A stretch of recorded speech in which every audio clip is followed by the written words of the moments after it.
Welcome to Biggest Geekus. We're your hosts. I am Joe. And I'm Randy. This is episode 128 of our show. I got to really try to say that with such emphasis that it sounds bigger than what it is. It's still pretty cool, though. 128. 128. I know. And the date is Tuesday, February 28th, 2023. How's it going? Pretty good. Oh, I got a comment, Iron Man. Look at that. That opening music is what I use to fall asleep to. Yes, we tire Iron Man out with our crap. That's our dude. We aim to induce sleep. Hey, Mr. David. My fellow player in the house. Hope you're feeling better, brother. He was not feeling great Sunday. Oh, really? Yeah. Oh. Hopefully he's coming around. Eat more meat. Eat more meat. Make you feel better. Yeah. My wife, being a vegetarian, it's odd, but she cooked me up a whole mess of bacon. Ooh, yummy. And I used it to snack on instead of candy, and it worked out pretty good. Oh, bacon is so good. Thick cut bacon, long strips, but we cut them in half, so they ended up to about so big. So 2 or 3, nice snack. And then yesterday, she made venison. Yummy! That's good stuff. It was so good. Yeah, I got some. We had about a quarter, half a pig slaughtered a year ago, and we made some bacon. And I think the guy's new at it. He didn't cut it right, so it wasn't that good. But about 3 years ago, we had some bacon cut, and you talk about awesome. There was no comparison.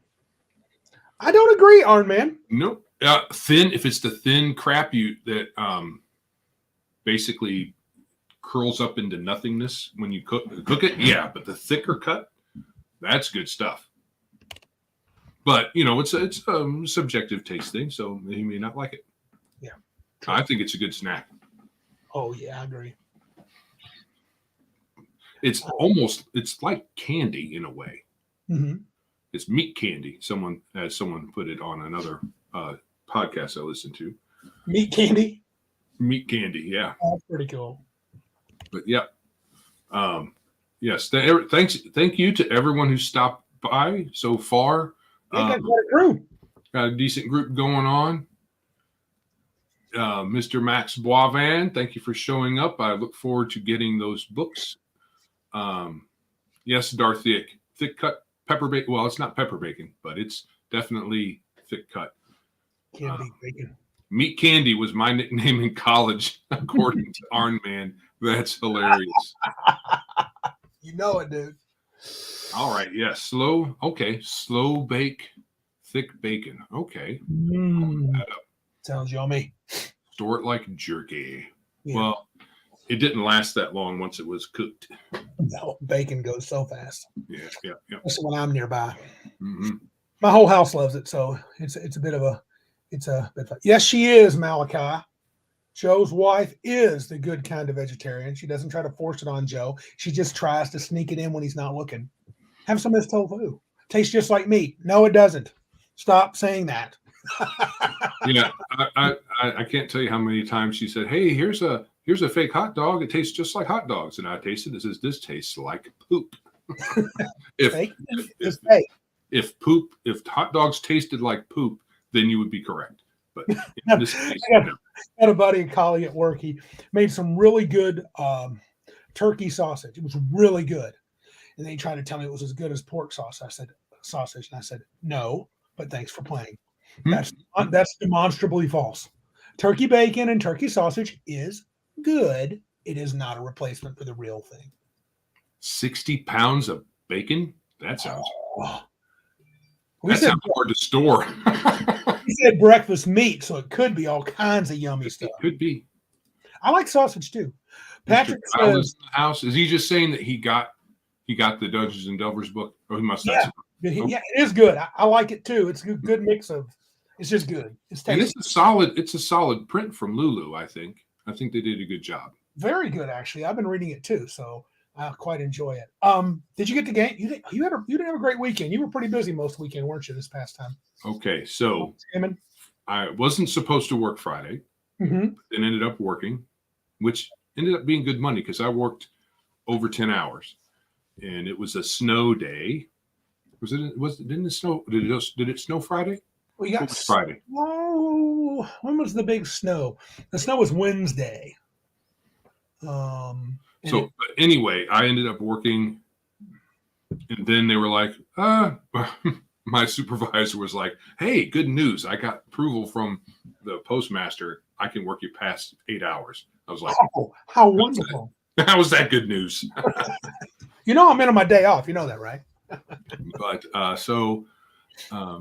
yeah, it wasn't any good. And yesterday was no good because of the snow, and then repercussions of post snow today. So it's been kind of a long work week. I did get Saturday off like I was supposed to though, Right. but that and so there's been a lot of snafus with the Emporium, and I apologize to anybody who was impacted. My heart goes out to you. So my computer is having problems because I have a hard drive that is dying. It's not quite dead, but it is dying. It's being a weak drive. Yep. Patriot Hobbies, how are you? Welcome, buddy. Glad you're here. Oh yeah. Brian David. Great news. You get to pull a David. You get to pull a double. So yeah, so my computer's on the fritz, and the site we're having issues with. So last week on show day, it was down from right before we started until the next morning. But that got corrected. And it took me a long time to sort through all of the email and stuff in the aftermath. So hopefully everybody got squared away.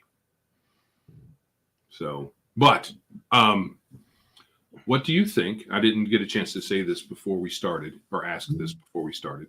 Yep. I was thinking of doing a little video tour through the new site setup. Oh, cool. Over on the development server. But I was thinking about doing it tonight while we're here on stream. Ooh. And then just popping it out as a separate video a little later. Do that. Yeah. Okay. So when we get to that section toward the end, I will do that. Unless we're pushing too long, and then I'll just do something separate. That's all right. We'll see how it goes. But I would like to do that. That way. Bob Evans says your hard drive is at 0 hit points, but not yet at -10.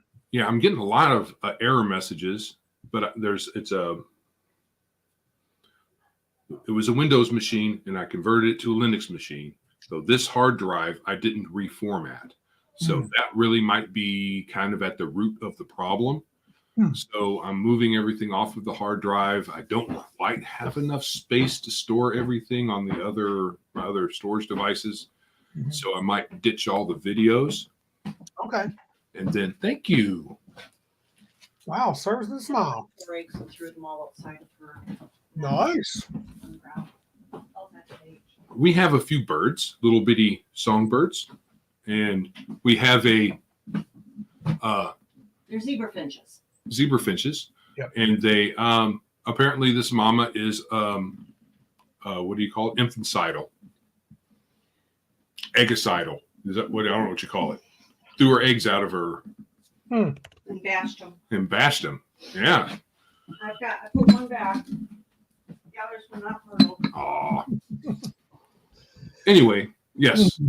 Yes, replace it already. Do I need to mail you a new drive? Hey, if you want to, I will take it. But what I'm planning on doing is potentially dumping the saved videos I have, because they're all on YouTube. And what I might do is just get all the other stuff off, reformat it, and then slowly re-download all the stuff from YouTube so that I have a backup. And then also see if I can get them all on Odyssey. There you go. Okay. Yes, Ryan David, that is a very good point. 1 is none and 2 is 1. That's a prepper. It's a prepper mantra. 1 is none, 2 is 1, 3 is for me. Right. I think so. So you didn't get the game. I did not. All of that nonsense to say, I did not get the game. Although the good news is we're I know last week we talked about the site. Yep. a bit. Mhm. And yes, what day was it? Been working with the devs the last few days, last few mornings. Was it Sunday a bit, and then Monday? No, just Sunday. And they made some improvements, and it's very close to done. I mean, very close to release time. We're going to have to add some features a little bit later, hopefully very quickly. I'm looking at, but it should do at least the stuff we got going now. Right. Cool. Well, I got to game a little Sunday afternoon with the T-shirt historian. He ran a game of Scarlet Heroes for me, Grim Jim, Mr. Ryan David, and eventually Ironcaster. Ryan had to scoot. He wasn't feeling great about halfway through, but we had a good time. I got to enjoy the Scarlet Heroes first level action. It was actually pretty fun. I have yet to buy the book, though. I'm very tempted to buy the book. So, I have it if you want to borrow it. oh, you have Scarlet Heroes, the hardback? I do. Do you? Did you like it? I haven't had a good chance to dive through it. It's well made. I will say that. Okay. Well, the only problem is I think I have to get it through drive-through, so that's not great. You can order directly. No, I'm thinking of somebody else. Yeah, that's Kevin Crawford. Scarlet Heroes is Kevin Crawford. Yeah, I'm thinking of somebody else. Okay. Never mind. So you don't have Scarlet Heroes. No, I do. I was just what I was mistaken on is going somewhere else. I'm thinking of a different game where you could go directly to them instead of through drive-through, which is what yeah. Malachi says it's on Amazon. Thank you, sir. I will probably get it there. I'm also going to be. I'm going to have a good time doing that. I don't want to go too far into that because I did a little video. I think the rule system is kind of coolly quirky, but I did enjoy myself. I think it'd be a fun deviation. There is a Kickstarter called Shadow Dark coming out that's interesting. Professor Dungeon Master promoted it. Questing Beast promoted it. I saw the thumbnail for the video. It does use Ancestry, which I'm not a fan of, but the rest of it seems okay. Who is it from? Some gal wrote it. I've never heard of her, but a woman. I know, inconceivable, but it actually looks pretty fun. It's got newer mechanics. It's a very, super slimmed down 5e, and Professor Dungeon Master said, "You'll like this. The thieves are actually good out the gate. They get advantage on all thief stuff." So, well, it just seems weird that I know from the beginning thieves were incompetent, not just not great. They were incompetent, except at climbing walls and dying. They're good at dying. Good at dying. Sure. But I'm also going to be playing with the guys that I played ICRPG with this weekend on Saturday. I'm going to be DMing and running a short Deadlands scenario, so that'll be fun. Yeah. Saturday. Yeah, there it is. The Arcane Library is who's doing Shadow Dark. Oh, okay. I'm intrigued to kickstart that one very much. So we'll see. Okay, so Darth says we could do a 5 free gig storage. Yeah, the videos all told are 600 to 800 gigs. Oh. So I've got almost a full terabyte just from video files. So that level of storage in those in like Google Drive and such, is not too expensive. It's just something I don't want to have to do unless I really have to. Mm-hmm. So we've got them in YouTube. We're not doing anything except maybe tonight, because tonight is a problematic episode. But we didn't get kicked off for last week, and we said all kinds of problematic stuff. We did. Yeah. So I'm expecting I should have enough time to download all of them once I have the hard drive situated, mm-hmm. We'll say. Yeah. Ryan David said he thinks that this bit last week about thieves. You got to remember the average person can't open a lock. Period. 20% or so at level 1 isn't bad. Yeah, I don't know. Yeah, but I get it. So my thinking is, though, when they're trained by their mentor sends them out and says, "Sorry, you suck. Good luck." I mean, I'm not saying they should have high percentages, but it just seems, I don't know, it just seems too low. It does. It seems functionally kind of. It's just lame to be failing 80% across the board, except for climbing walls. It'd be one thing if they said pick 1 or 2, depending on which version. In AD&D, they had more individual abilities, I believe, than in basic. But this is really low. They really suck. Yeah, well, I mean, thieves used to blow beyond belief. They were not good. But not as bad as the monk. No, but a thief used to have originally had D4 hit points. Yes. And it was really, it's like, yeah. Well, no. But anyway, I think to each their own. I would like it to be a little better, but other folks are good with it, and that's fine. I don't care. It's not a huge deal to me. I don't play things. I'm not saying you should. Everybody should go out there and mark out the totals that are in the player's handbook and write in new ones. I just say that it was a bad design decision. You should have been able to pick one to be a little bit better than the others, perhaps. Mm-hmm. I don't know. I don't know what the solution should have been. I just know the actual solution was hide like the wizard. Once they cast their one spell, they get to hide behind the fighter, like the thief hides behind the fighter, because they can't do anything else at low levels. Our man claims fighters hit decent enemies at 20% or less. So I don't know what a decent enemy is. A first level fighter doesn't have a bonus if you use ascending AC. So you're going to have to get like a 13 or higher, which is probably the normal armor class or an average armor class or 7 armor class if you like, which would be 7 times 7. That'd be a 35% chance to hit. Now, sure. I mean, so I'm not sure. When a fighter hits, mm-hmm. But if they miss, they just miss. Even if you roll a 1, you just miss. Mm-hmm. Rogue or thief, on the other hand, if they fail their pick lock, and they fail to find the trap, they can get jabbed with a nice little poison that makes them dead. I think the Shadow Dart game has enough little bits and pieces. I'd like to give it a try. I'm sure it ends at level 3.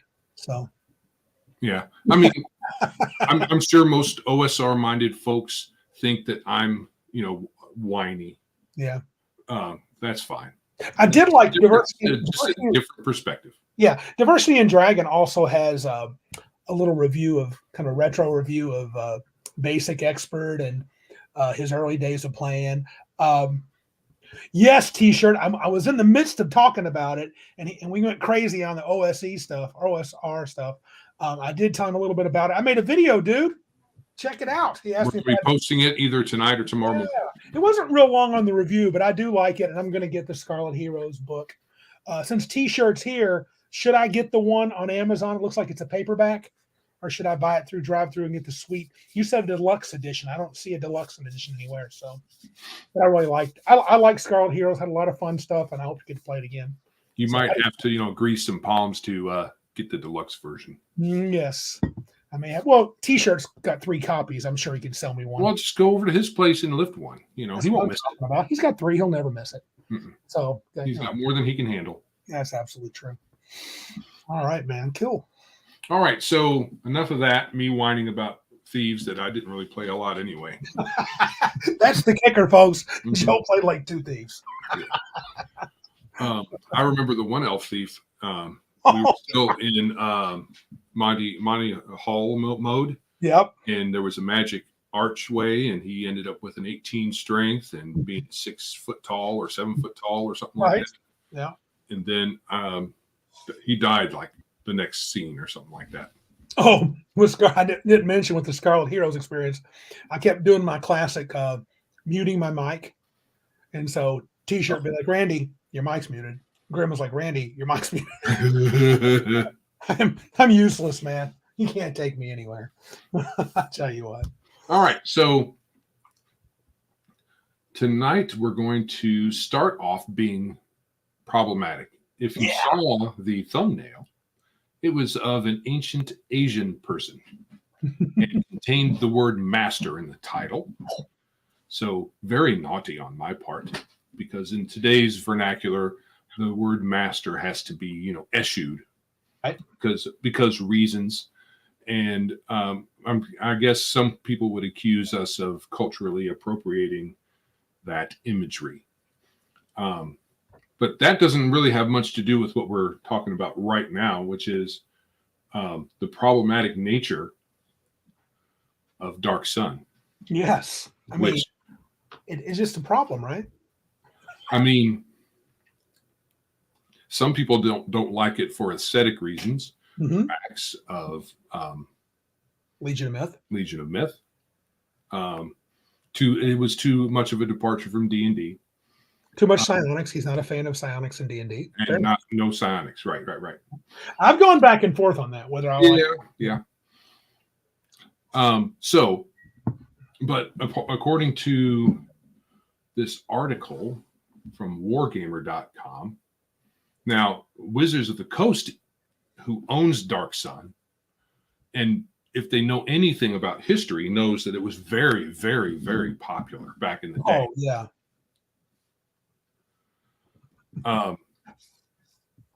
They decided to scuttle it. Yeah. We can't resurrect it because, slavery. And have you seen Total Party Skills' new video? You should watch it. I'm actually digging what he's doing now.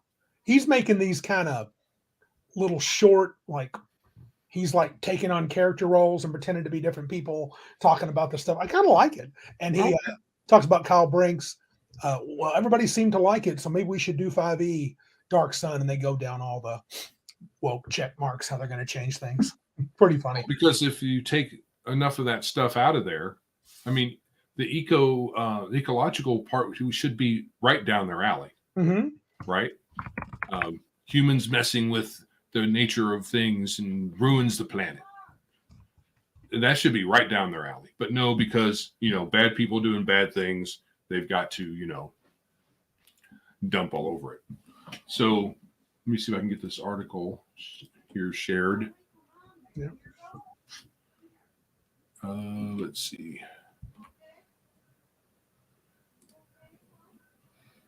Present. Let's see. No, it's not. Let me do that. When StreamYard says Firefox works well with StreamYard, don't believe it. Don't believe it. Don't you believe it?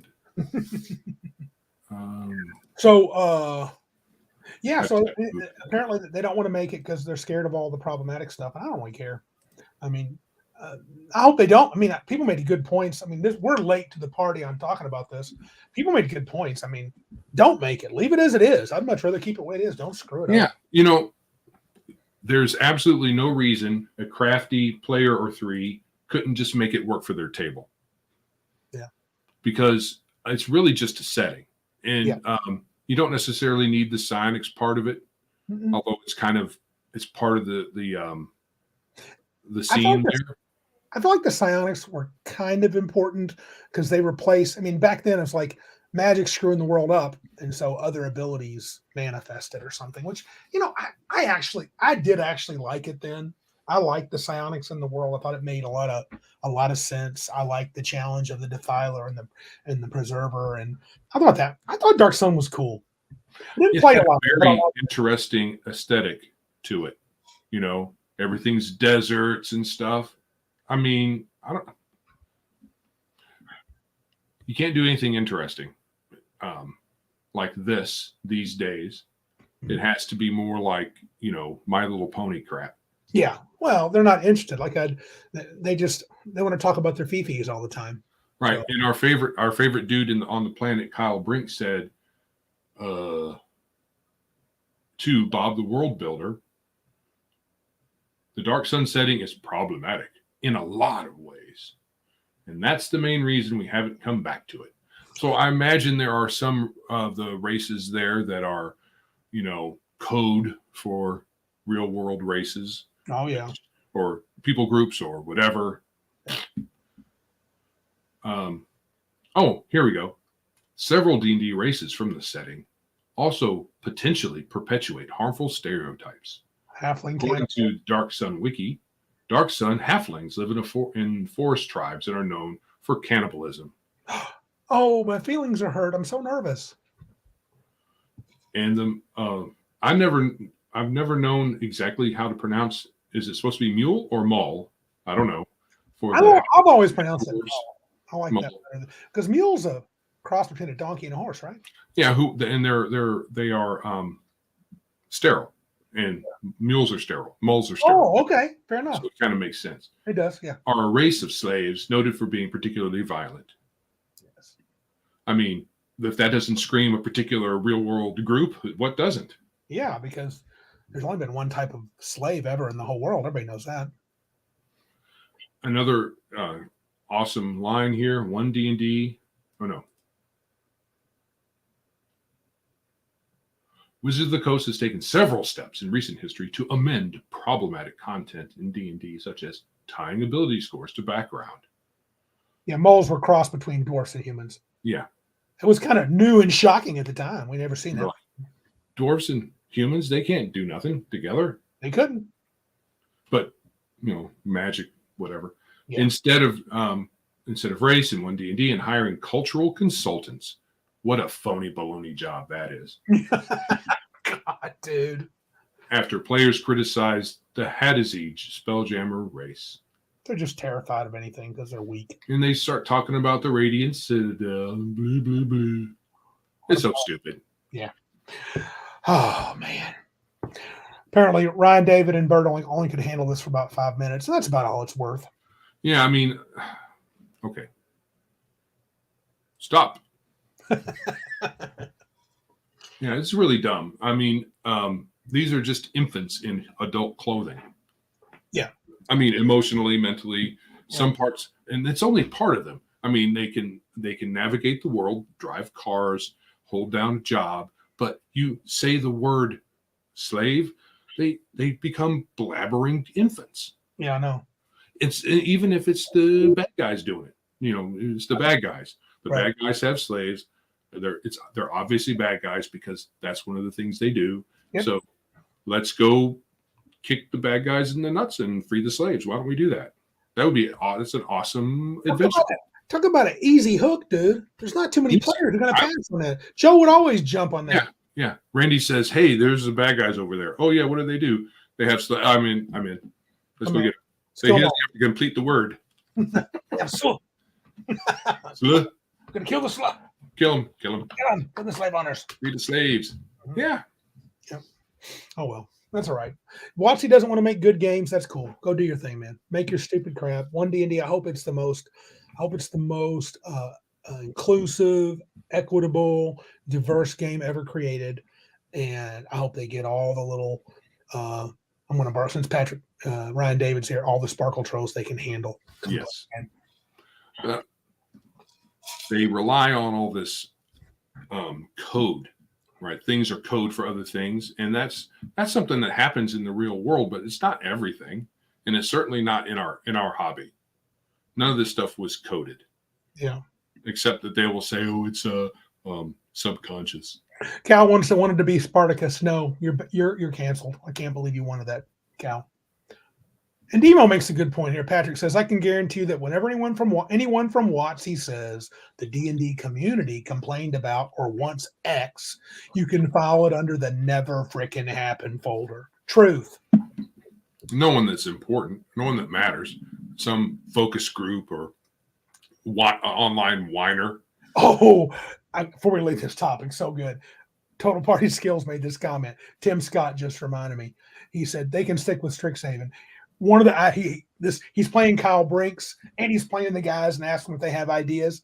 One of them says, he goes, "What are we going to do about the different city states and all the issues there?" He goes, "Well, they could be schools of magic, just like Harry Potter.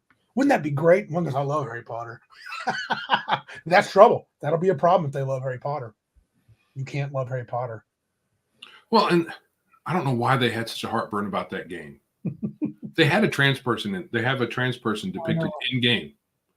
So all of this hullabaloo, and it's a video game. I mean, really.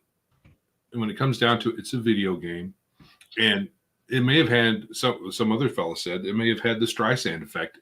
I think that might have. I don't know who it was, because of how much money they made. So people are thinking, hey, let me go look and see what this is all about. And then they enjoy the game. I mean, it looks like a game that people would find enjoyable, except I would get bored really fast. Yeah. Yeah, and lesbians. I mean, what else do they want? Who knows? Do they? I mean, it could be like Coyote and Crow and not have any white people in it at all.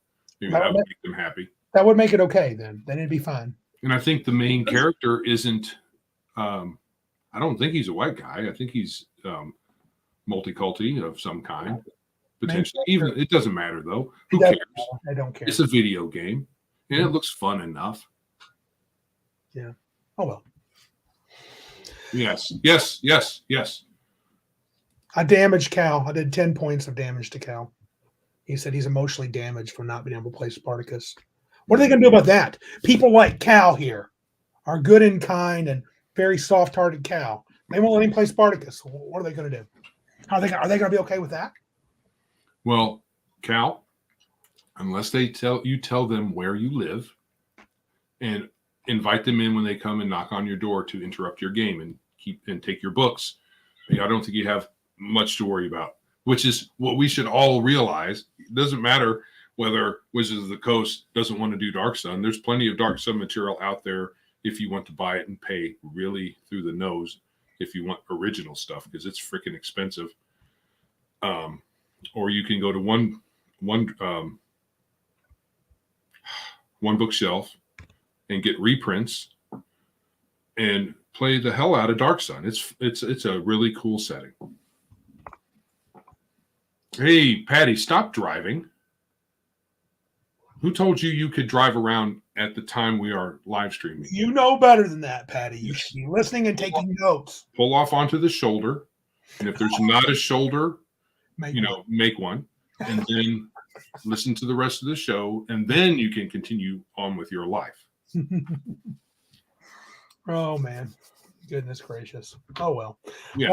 What's he going to do? What's he going to do? Let him do it. Play to the lowest common denominator. Yeah. All right. So I think we've all had enough of that, right? WOTC shenanigans. Now, at this point, we are going to put Randy on the spot. Inconceivable. He is going to give us all a masterclass on how to properly, I'm taking some advice from folks on how to make titles and stuff for YouTube, and I'm going to see how it works. And it's not exactly clickbaity. You are going to tell us about prep, and then you are a dungeon master. So it's a master class, master giving class. Right. Dungeon master. And you've been doing this how long? Good Lord, dude. Started when we were 12, 79, 80. So 43 years. And I have been dungeon master, 90% of the time? At least 90. At least 90. So yeah, I've played this on this side of the screen a little bit. Okay. So I think it's fair to say that you have, it's not to say that you are like the final authority on all things prep, but you've gone through lots of different prepping phases, right? I have. Yeah. So in the early days when we were in basic D&D, when we really didn't even read the books. Right. What's that for? You had me. You didn't need the books. Right. We were being just like Catholics. Yeah. Yeah. Martinson, you're correct. It said Randy started being a DM when Dirt was young. Yep. Yeah. So in the early days, I played once or twice with my cousin, and my character died. And I said, I don't like dying. I want to control stuff and I want to kill other player characters. So I'm going to be the dungeon master. So you were a control freak back at 12. Yeah, I was like, this isn't working. So I need to control everything. And I bought Keep on the Borderlands. Actually, I created the dungeon of what's called I called it the Greenwich or Greenwich Village. I don't know where I got that name from. And then you guys had the quest to get Excalibur. So it was basically, which we didn't get to keep. No, but you got it. And then King Arthur came and picked. Once they fought through that horrendously difficult dungeon, they're pretty excited because it's a +3 Vorpal sword. It's all that coolness. And King Arthur showed up, and the sword just kind of jumps to his hand or teleports to his hand. So you were a dick from the beginning, and that's mostly not changed. Yes, which is what really makes me a good dungeon master. Yeah. Well, some would say.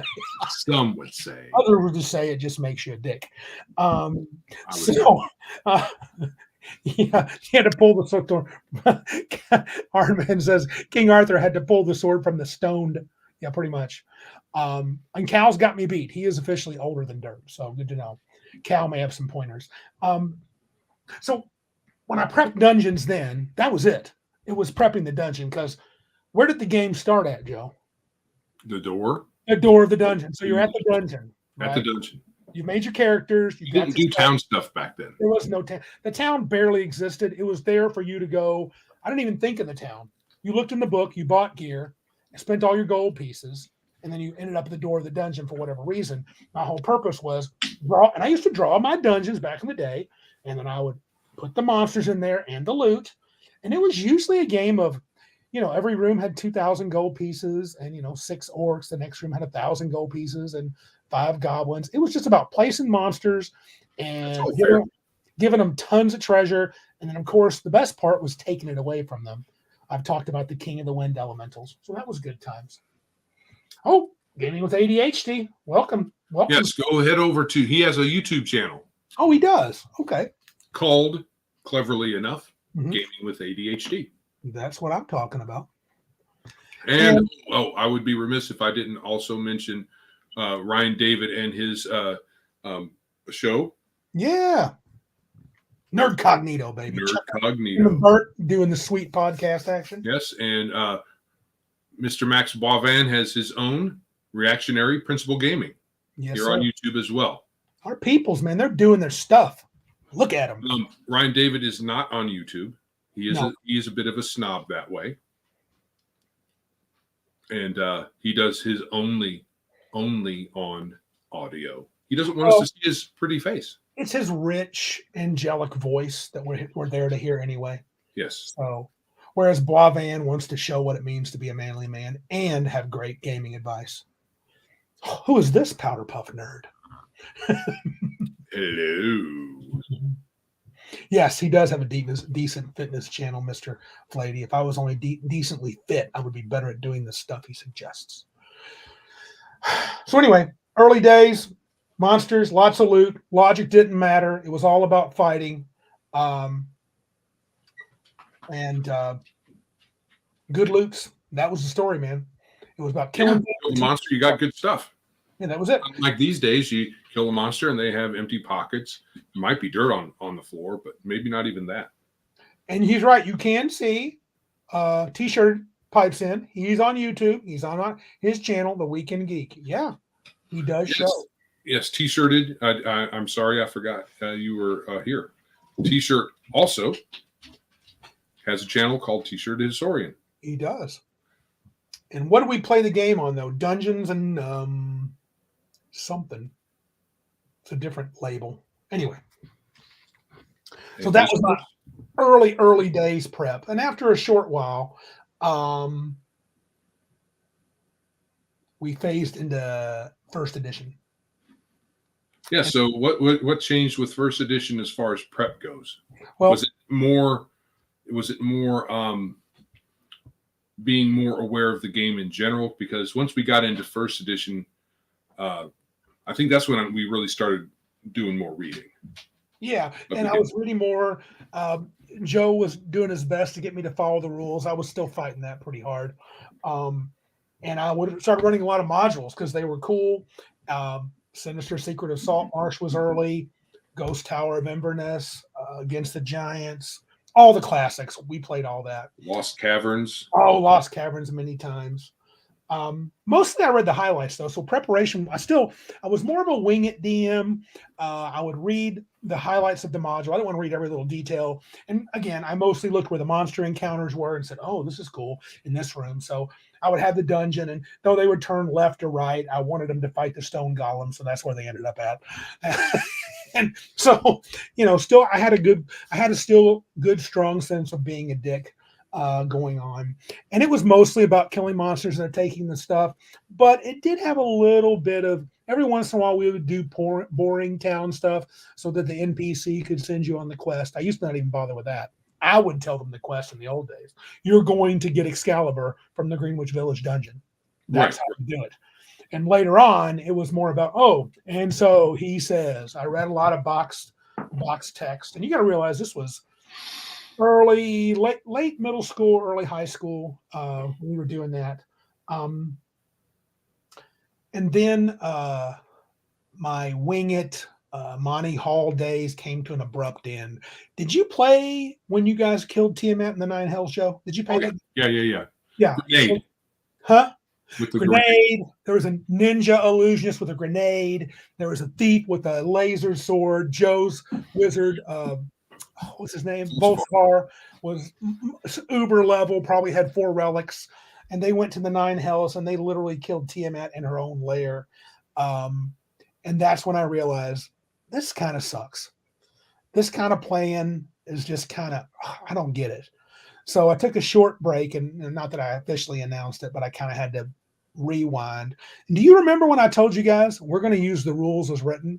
Yeah. You took 7 levels from my character.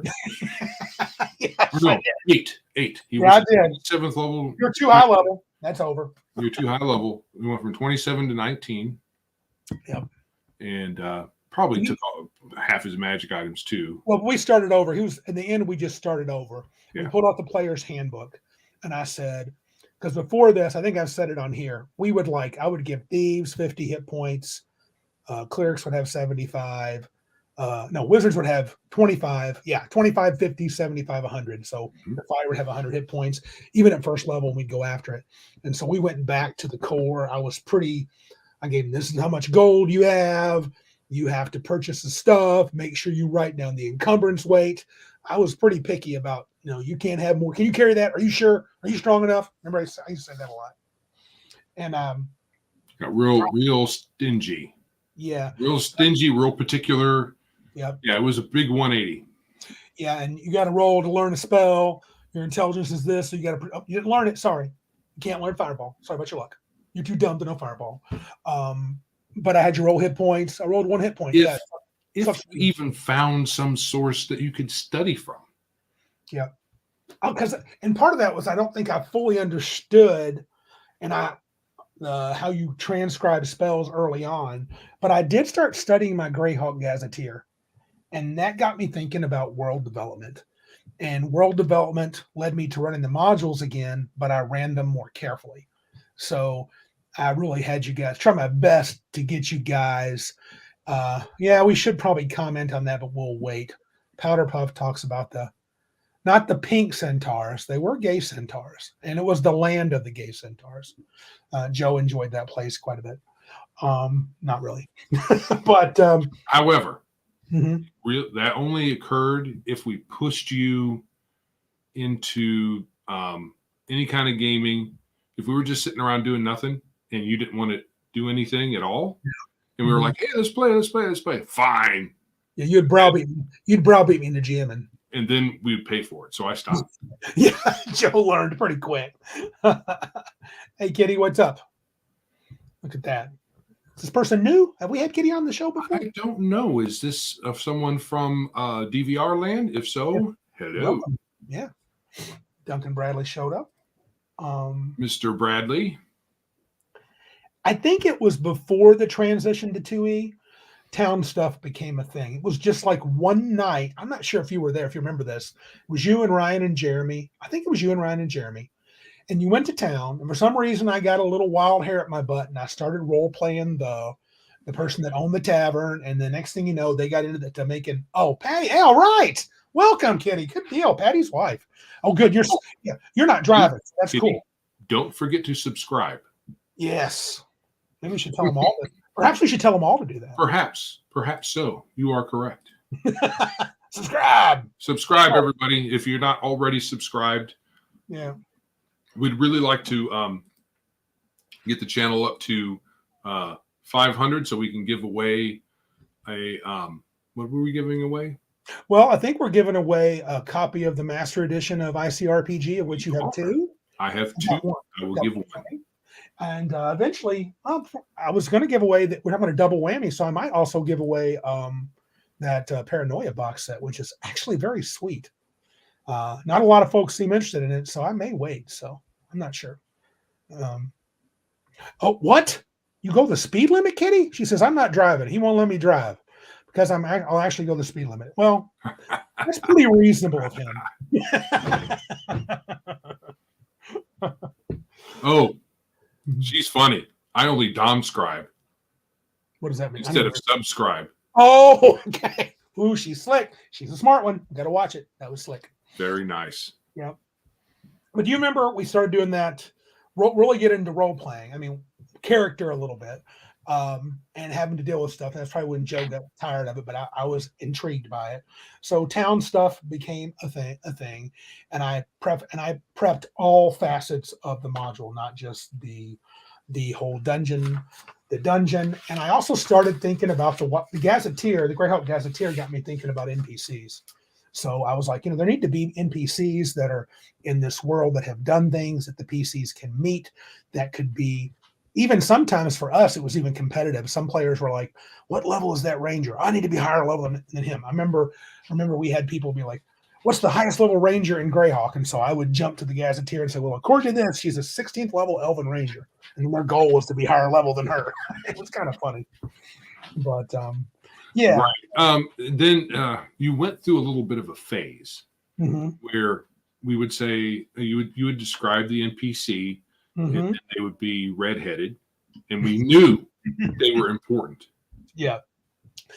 Important. Do not attack them like you would most of the mouthy NPCs. If an NPC got mouthy, my group would just beat the crap out of them.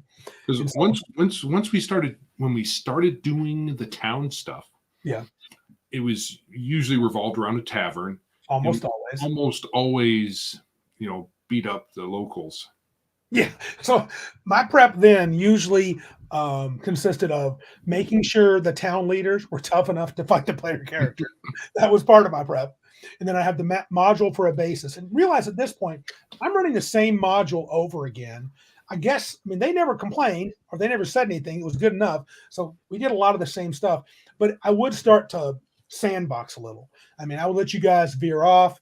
And sometimes if I hadn't fully prepped a module, I would end up just winging it and something cool would happen. And you guys end up doing something that I would actually have to do my own sort of thing.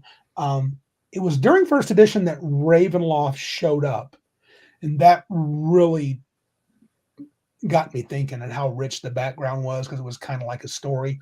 And I started to engage the background of the module more and think a little bit of outside of even just NPCs, like motivations and things like that. So my prep was becoming a little bit more than just stats.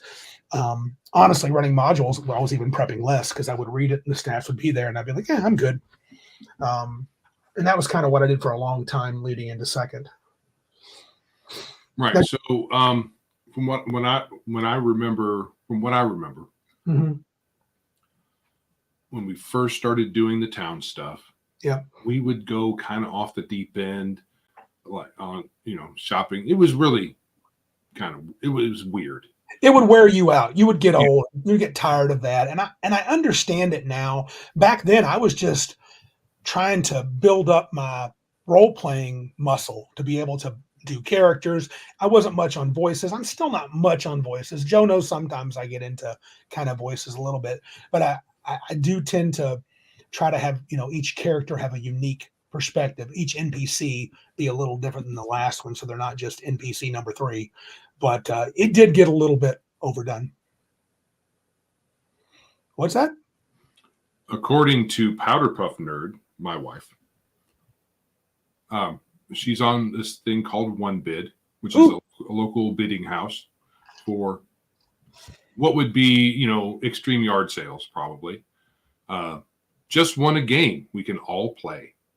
It's a card game with female fashion icons. Yeah. She's projecting here at the end. Joe can't wait to play, I'm sure. Highly unlikely I'll be playing, but hey, I'm glad you like it.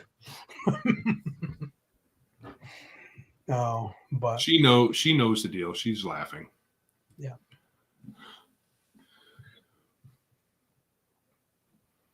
No, there were some Mage Knight figures in that. Did you hear that? Yes. You're still gonna play. Oh, you're still gonna play. You're still gonna play. If I have to chain you down. Yeah. But when 2E came in, now Joe, I'm trying to remember, did you go to the military at the start of 2E, or were you there for 2E with us? That'd be around 1989-90, right? If that's the case, I was already in Germany. Yeah, it's hard to remember specifically if I was. I'm pretty sure I was in Germany when it started. I went to Germany in 1980. Let's see, 87. So now a lot of my cousins and family, the older ones, are going off to college. Joe's going to the military. Friends left to the military, and I'm sort of starting a new, younger crew of players. And I'm getting ready to go to college. Got into Ravenloft. Loved the story. Loved the darkness. Not many players at my table truly liked the Ravenloft setting. I did. We didn't play a lot of Ravenloft games. We played some. I got into the whole buying all the box sets, and I was really into reading the lore. And then I wanted to make sure that I represented that at the table. So I would spend more time thinking about the world. Was that? What? Oh, no. Kitty, she's a youngling. Oh, no. Kitty says, I wasn't even alive in 1987. Man. All right. That's okay. I was very much alive. It's okay. That doesn't make me feel old or anything. No. We were already in college. It's okay. So, and then, of course, my beloved Planescape came in. And that threw me for a loop. I read a lot of Dungeon magazine and collected them. Chris Perkins wrote the first Planescape adventure in Dungeon called, it wasn't Nemesis, that was the second one. I can't remember the first one, but it was really evocative. And I ran I took my Greyhawk campaign and I ended it and sent them into the planes. And there I started really thinking about complex connections with NPCs, and I would write down a variety of goals that different NPCs would have, and I would really try my best to think about how I was going to describe a scene. So when I prepped, again, it wasn't stats, it was how can I make this sound different. Eternal Boundary was the module, Tim Scott says, that was the one created by TSR. And Dungeon was too, but Chris Perkins wrote one in Dungeon magazine. It wasn't Nemesis. I forgot what it was called, but it was the first one that I ran. And my players just come, oh my God, look at Boivan. He is a young pup too. Graduated kindergarten in 87. Wow. Hold on. Yeah. Graduate? You don't graduate. Is He that did. a graduation? When you complete kindergarten? Dude, with guns like his, he can do whatever he wants in kindergarten. Fair enough. I won't be too harsh. I don't want him to swim across the Great Lakes here and strangle And at this time, it was a joke. It was a joke. Oh, I thought he can make jokies too. I think a lot of times I created what I call, at some point we were gaming so much, I created what I called my matrix method. That sounds so, I was got to realize I'm in college, I'm studying more advanced math, not real advanced, but, and I love the idea of a matrix, all these different options. And so at one point, Joe, I was prepping 3 adventures at the start of every new adventure, at every new, either a session or any kind of lull. And I would try to, he's going to row his long ship. Do it. Yeah. The French Viking. Let us know because I want to be there to at least watch it, even if you're coming to kill Joe. French Canadian Yeah. Viking. French Canadian Viking. Is that a thing? He looks like he could be. Yeah. So when there's lulls in a game, when and I did a lot of, I was very much let the players do what they want and try to. I was big on prepping the setting. I wasn't big on prepping adventures, but I did have 3 modules or 3 adventures that I would connect some way, add the webbing between them, like web toes, to try to make them connected, right? And then the players could go wherever they want. But if I had 3 options, I knew I would have more meat to present if they were to take the little bite out of whatever hook I threw at them. It was heavy. It was pretty heavy prep. I did get to know the monster manual very well. So Yeah. that was back. Okay, are we in the 2nd edition? Second edition. Because I think you knew the monsters really well in 1st edition too. Mm-hmm. You did. But, yeah, I guess I've always been. I mean, most DMs are fascinated by monster manuals. I can't. I could buy a monster manual from a book of a game I don't even play, and I would be perfectly happy to plump down $40-$50 if it's really cool. Yeah, I knew it pretty well, and to me, my campaign was not set in one world. It was a multiversal campaign. You could play anywhere, and I could take players across that. And I did that for years and years. I mean, that's why I love Planescape. But for me, it was prepping the setting, whatever we're doing, the environment, whether it was Sigil. I had to know what NPCs were up to, what their plans were. I would have some adventures in the wing, but I wasn't worrying about stats too much because I could just open up a book, and if I didn't like what they could do, I'd add to it. Right. So how much? So compare, if you can remember, time wise. Mm-hmm. So early days, basic D&D. How much time do you think you spent? Enough time to draw it and write down the stats. So not a whole lot. Not long. Probably for us to play for a weekend, I'd probably prep an hour. So when you graduated kindergarten there, went on to 1st edition. Yep. Your prep increased, but how much do you think? I had to read the modules more, but not much more because I would just read the major fight encounters. And whatever the reason was for you to fight, I kind of winged it and made it up. Tried to follow the story, but not always. Near the end of 1st edition, I started to use the modules almost, especially when we did town stuff. Then I would read them thoroughly, make notes. Probably at the end of 1st edition, I was prepping 3 hours every time we played. Pretty close. I mean, if you're talking like, well, no, that's not true. So I'd read, probably 3 hours for every adventure module. Okay. We wouldn't all module. Yeah, we wouldn't always. It's not per session. Right. No. So now we're back into 2nd edition. How much time do you think you were spending on prep? That was probably 3 hours. 3 hours per session, and most of that was not writing stuff down, but reading and thinking. And when I would say, okay, they're probably going to be here, say these words, I would write words down, like giant horse statue in Sigil has 3 portals by the 3 different points of connection to the ground. This massive horse statue is raised up. It's called the Nikepona statue, and it's really huge. And I would say this portal goes here, that portal goes here. The Doom Guard lets no one through this one. It'll be a fight. And I might say this NPC is very interested in getting this little trinket off the one Doom Guard, and I would give him a name, and I would think a little bit about his background. So I would spend more time writing NPC's motivations than I would stats, because in my mind I'm like, he's whatever level he needs to be. Well, honestly, if you're going to do a lot of prep, stats are probably low priority compared to that kind of thing, what you're just talking about, because you can't necessarily remember all of that stuff for different NPCs. No, and at this point in time, think about it. I played the TSR edition of D&D. Gosh, I mean, it's probably not quite 20. It's close to 20 years. Yeah. So well into the 90s. So I know the stats basically. And it's not like you guys really even paid attention. As long as I was consistent in the combat, I could give a bugbear an armor class of 2 and just say he has armor on. You'd be like, okay. Yeah. Or I could say, oh, you're fighting a land shark. His armor class is only 7 because half his shell is ripped off. And right. You guys, fine. And we would just do that kind of stuff. I would I wouldn't worry about the stats too much. I had some favorite creatures. I mean, you guys know my favorite creatures, the undead and the golems and stuff. Yeah. So it was pretty easy to oh wow, crafty. Look at this, my man after my own heart. He says, when I started in TTRPGs, my prep would last a whole day. But then I had the time to do it. Now my prep is about 15 minutes or 30 minutes before a session. That I am jealous of. Well done, crafty man. So prep was crazy. And most of the prep was just me throughout the week in second edition, thinking about all the connectivity between the NPCs and what the PCs were going to do.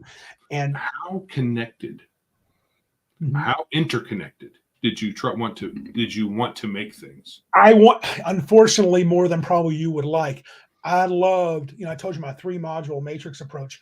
I would have 3 different adventures. Maybe I would take a full module from TSR. I would take something from dungeon and something else from dungeon. And I would look at the main NPCs and what their goals are. And then I would try to have some reason for either a main NPC or a side NPC in one module to be connected to the other. So I would change some of their motivations. So PCs could lead, the characters could find themselves going from one venture to another without it feeling like I'm changing from module to module. It could start to blend. So pretty significant in terms of adding connective tissue, but not like every single NPC was connected to every other NPC. So, honestly, Crafty Matt says, honestly, like him or not, Sly Flourish's Lazy DM method works. If it fits on an index card, that is a good day's worth of gaming. So, I would say, speaking for Randy, it depends on how well you know the system and where the PCs are at. If you're starting day one with the new PCs, if you know the system, an index card maybe, and it all depends on your level of comfort improving. Because Sly Flourish method relies heavily on improv. Yeah, and I don't disagree with that, Crafty. I think you can do that. I think I tend to be a little more anal, though I'm easing up more. By the end of second edition, a lot of this prep I'm talking about with connective issue would be like just me during the week thinking as I did other stuff, how they're going to be connected. Then I'd stop and write down a note. So those 2-3 hours is just me spending time prepping for the game, as I'm doing other stuff. So yeah, it was probably not a lot of, it wasn't heavy. It was just, I was always thinking about it.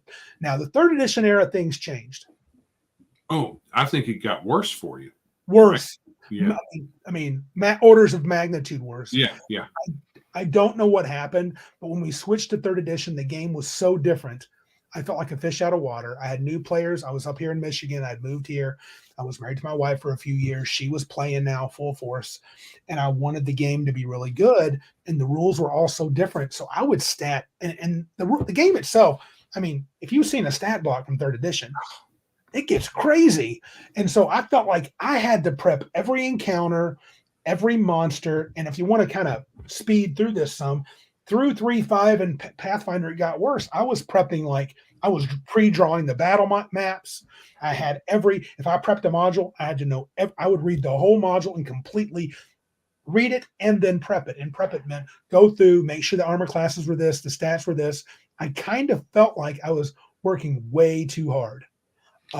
Yeah, and that's, that is probably more reason for someone to be burned out than a recent burnout thing that we talked about on stream with that lady, YouTuber, who burned out after 3 years, probably more from appeasing players than anything else.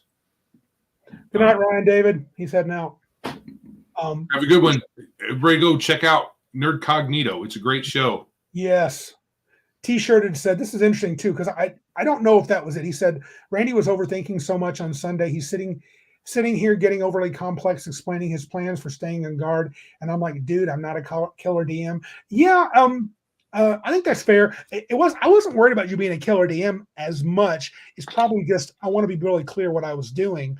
And maybe there is something in the back of my mind about that. I don't really worry if my character dies or not. So hold on a second, guys. I'll be right back, Joe. Entertain for a moment. Right. So picking up on Killer DM, I think that might mean a little bit different in magnitude with different people. I mean, for us, our characters dying, it was kind of just part of the game. I don't think there was a time, I think a short period of time when Randy was kind of a killer DM, but I don't think he stayed there very long. But the idea of a challenge was definitely there.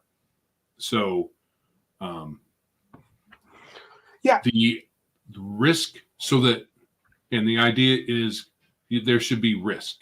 Now, and it's a game, so you're the most we risk at a game is a paper cut in reality. But the illusion of risk that our players have, or the characters have, at a particular endeavor. So if it's a cakewalk, or if you're always going to give re-rolls, or reset buttons and stuff like that, it kind of ends up being kind of not as fun for us. Other people, it's all up to you. Yeah, our table's a little more harsh. I'm not trying. I don't think I'm a gotcha DM. I do think because of our years of 3.5, and we enjoyed the crap out of that version of the game. We enjoyed the crap out of it. Pathfinder 1. We were fond of seeing what the rules could do. I had players. People would call them min-maxers. Oh, yeah. I would say probably so. That's fair, Flady. Step on a D4 barefoot is worse than a paper cut. Arnman asked, does it take longer? And I haven't told you the longest I've prepped yet. I'm coming to it. Yeah. Does it take longer to prep for this stream than a game? Absolutely not. If I'm feeling particularly pressed, it'll take an hour. If not, 20 minutes. I have the outline and then I'm ready to go. So this is much easier.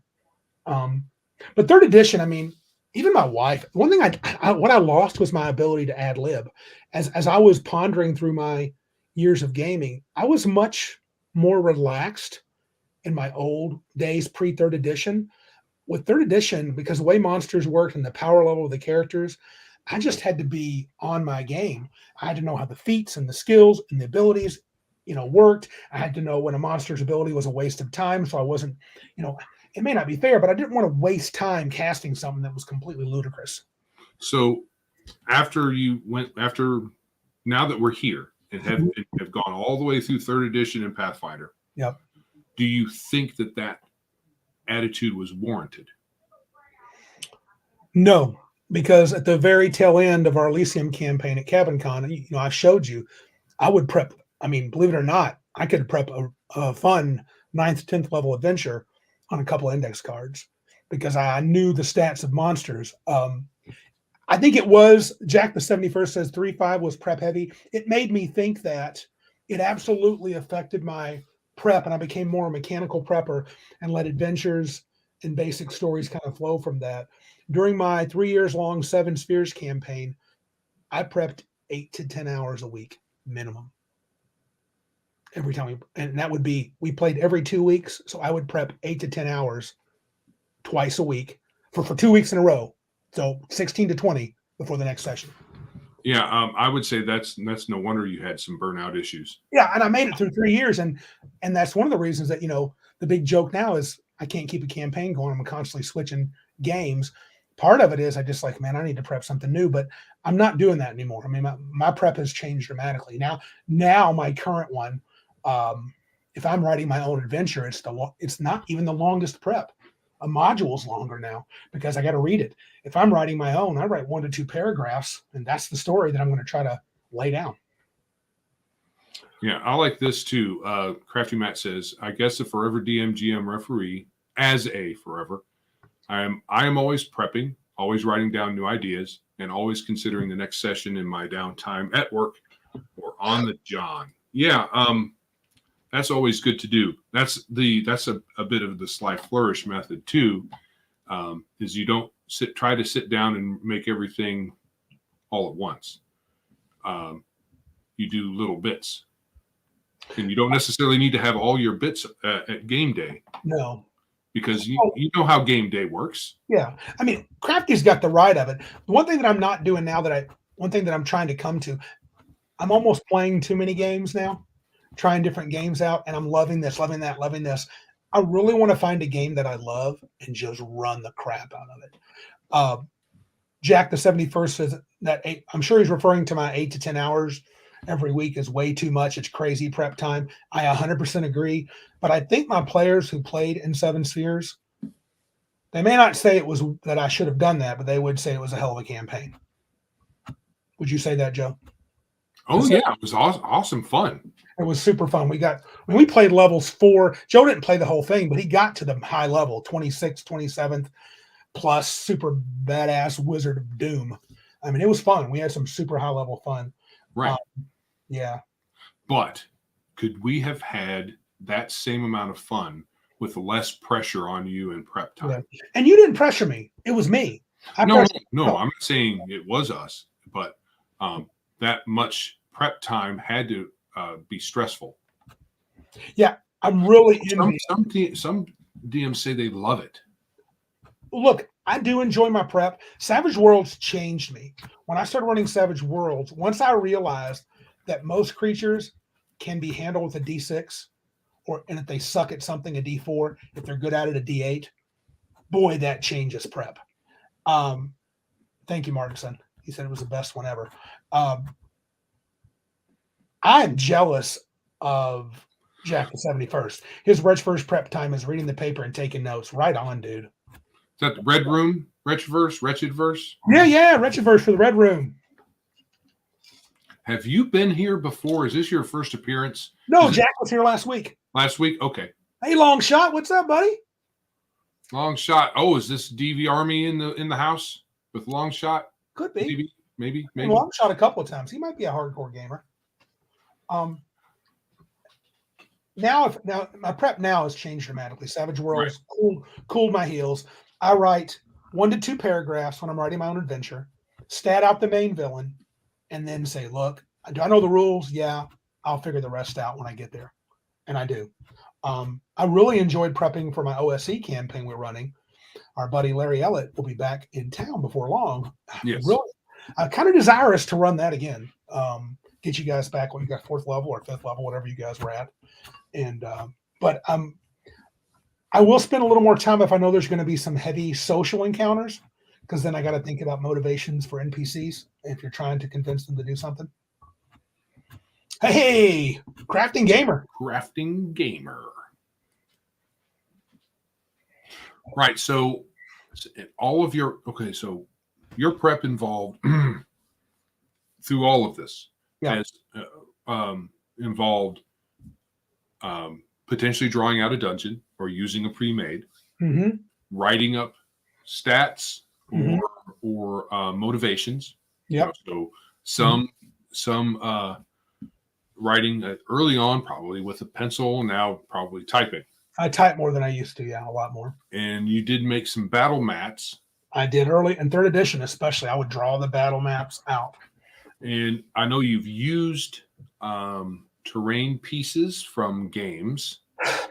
I love it. A little bit. I have quite a bit of HeroScape stuff, and you've seen me pull that out for a variety of games, more for set piece battles, because it takes a lot of effort in my mind to get that built up. Now I try to have my miniatures all picked out that I want to use, one's for my main bad guy and for all the others, and then I pick a few extras in case I want to do random encounters. I do like the random tables, though. That keeps me on my game. I've been using those a lot in the OSC game. I even use that in Savage Worlds. What I'm getting at, though, is you didn't do much for making like dioramas or anything like that. No, I wouldn't like a lot of physical stuff. You use miniatures. I have foam. I have probably 6 or 8 chunks of foam, about 2 feet long, 6 inches thick, and 2 feet wide, roughly. I planned 2 years ago. This would have been before I moved, probably before I moved to Michigan. I had planned to carve that out. Never did it. So some DMs get into making their terrain and all of that, but your prep just involves basically the game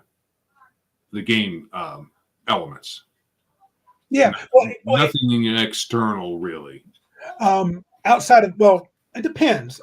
These days, I write a fair share of my own adventures, and so that's a little bit different because I have to think about the story. So that may be a couple of paragraphs.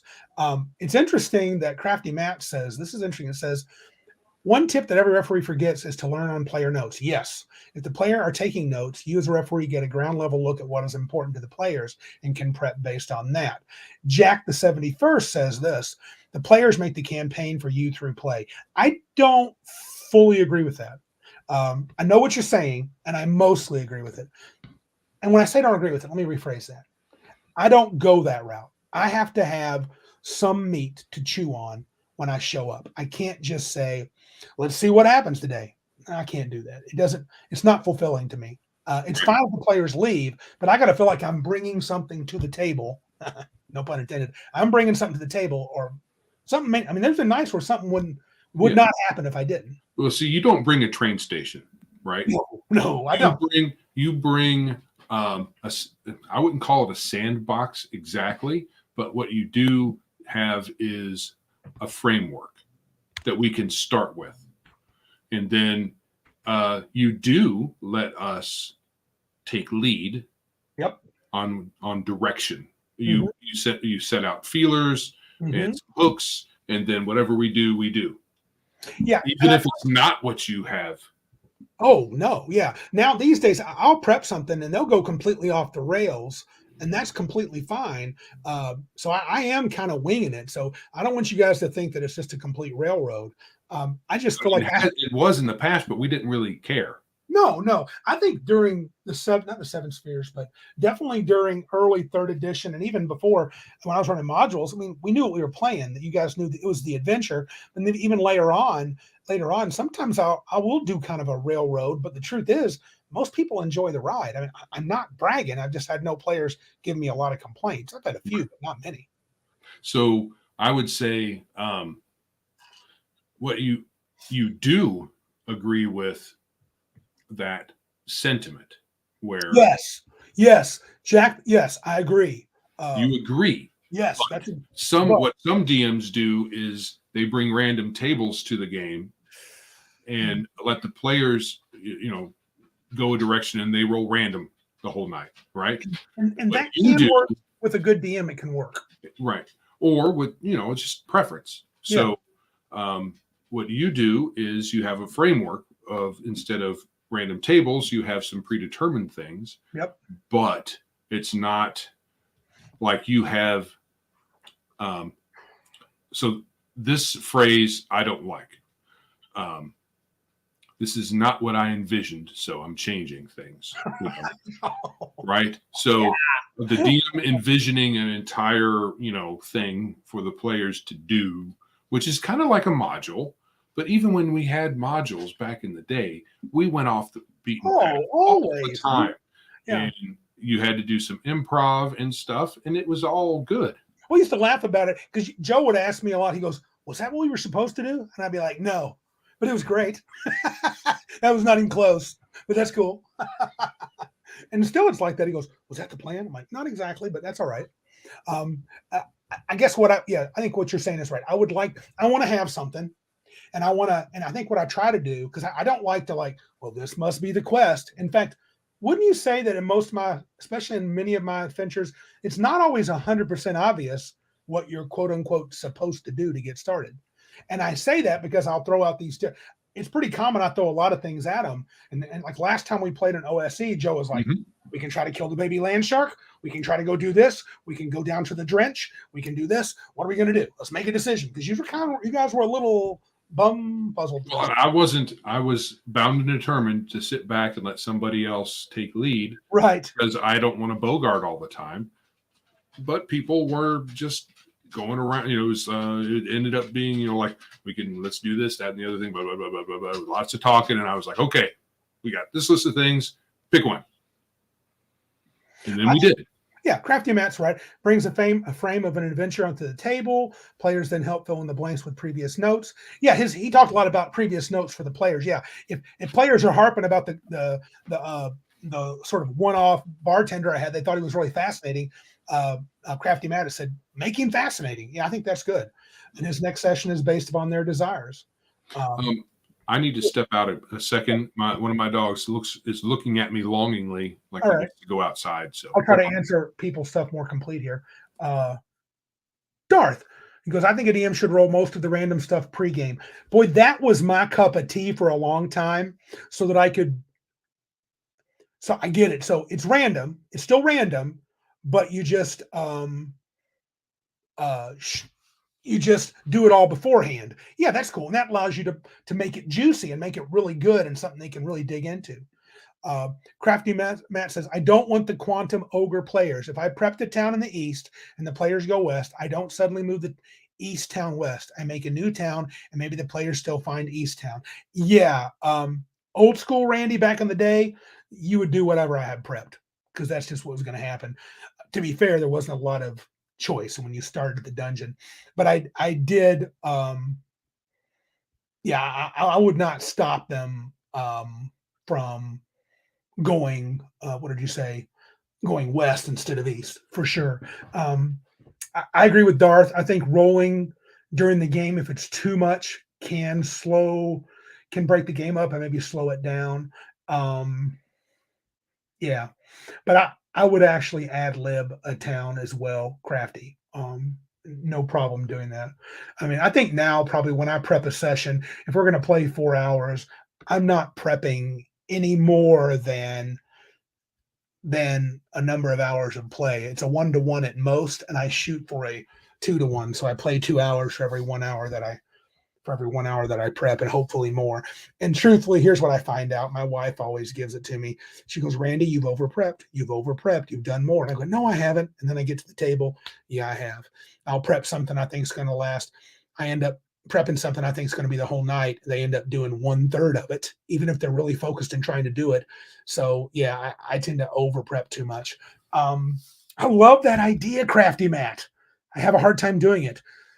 Only prep what is important for the next session. Yes, that sounds great. And I think I do that, but I think I have much higher hopes that we're going to play through more of it, or they're going to do even, they're going to really push my prep to the limit. It's probably part of a terror of, I won't be prepared. I won't know what to be able to do. And dude, I've got 40 years of experience. I mean, the truth is, I'll tell you right now, I don't prep like this, but I know I could sit down with 5 random people right this second and run an adventure. So, yeah. That's happened to me too, Mr. Boivan. He says a lot of prep for him happens in the shower, happens when I drive around, happens while I cook. Sure. Yeah, that's the good thing, Crafty. When I over prep, I have plenty left over. So there were many times I would prep stuff and I would have three sessions worth of adventure. And so if they stayed focused enough, I had no prep the following week or 2 weeks later, whatever it was. We don't play enough now I don't have any game that's weekly, which just kind of makes me sad. I wish I had a weekly game. Bi-weekly is the best we tend to do. I've got a group I'm playing with now that's doing a bi-weekly game. Tim Scott's in it sometimes, a few other people. I wish we could play more, but that's life, I guess. Yeah. Crafting gamer. I will prep if I get an idea, but I tend to throw the players into a world and see what they do and go from there. Yeah, I mean I think that's fine. I think a lot of my hesitancy to be lighter prepper is that I'm switching games a lot. So I'm not as confident in the mechanics. And I know that probably shouldn't stop me, but it tends to. Joe has said it before, and he's right. I tend to feel more confident as a game master when I really know the system. Then I can focus more on a cool challenge or winging it when they're going off the rails. No, they're not really on the rails, but so yeah, I shoot for 2-to-1 hours, and I do tend to prep the villains in great detail, the other NPCs and monsters lightly, if at all. Just say, hey, don't forget to throw this here if you can. And I try to have a couple of paragraphs written down of where I probably anticipate them going, and just motivations for NPCs and see what happens. Yeah, the more you practice, the better you get at gaming, Jack. I absolutely agree. I think playing is the best key. And as I said, I usually find that I am definitely an over prepper even now. I mean, I don't do the 8 to 10 hours every week anymore. I mean, I try not to even do half of that. So, but I do more than just jot down a couple of ideas before the session starts. I need more than 30 minutes, like Crafty. So, and it's probably more for me than for them. That means when I get to the table, I didn't really need it, but I feel secure. I've got tons of stuff, so I'm ready to do it. Um, if I were giving advice, I guess Joe made it sound like I was going to. If I were going to give advice to a game master, I think there's a lot of good advice here in the chat. I would say find your own sweet spot.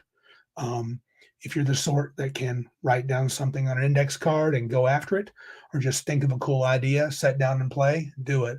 If people are having fun, hey, then you're doing it right. If you're like more like me and you need to know what's happening and when, things that are going on, um, then go that route. I think that's fine. Um, T-shirt historian says, well, like this past weekend, I literally made up a rule or two on the spot in response to player actions. Yes, it is. And that's knowing the rules. So what you did, see, that's important. I can change rules or adjudicate a new rule more easily when I really understand the system. And I think you do for Scarlet Heroes T-shirt. Very good time, by the way. And Crafty coming honest here. He says, to be fair, I have been thinking about the game for the day before I sit down to prep. Once I do sit down to prep, it is just to put the ideas on an index card. Right on. I think that's good. Question to the chat people, got a lot of DMs out here. If you're running a game, do you, there it was, Jack to say he answered my question. Do you keep track of what happens? Do you have a notebook? Are you concerned with world building? I don't mean spending 6 months building your world, but letting it grow, quote unquote, organically. Joe would love that word. Too bad he's not here. Do you keep track of that so that places can be revisited and NPCs will be the same if they're alive, or things will change if significant things happen? So if you just prep Crafty, I would say maybe to you, are you keeping track of that? Are you just trusting that your players are just going to keep track of what they consider important and you don't worry about the rest of it? I think both approaches are valid. I've always been enamored of a really detailed world that was mine, and I've had a few, not Tolkien detailed, but one where I could play in and really know the world. In the last few years, probably since that aforementioned Seventh Sphere campaign, I've not really known my world. I've known the adventure. Good deal. Mr. Boisvan says he keeps track. That's good. That makes the world feel more real, I think, if you do.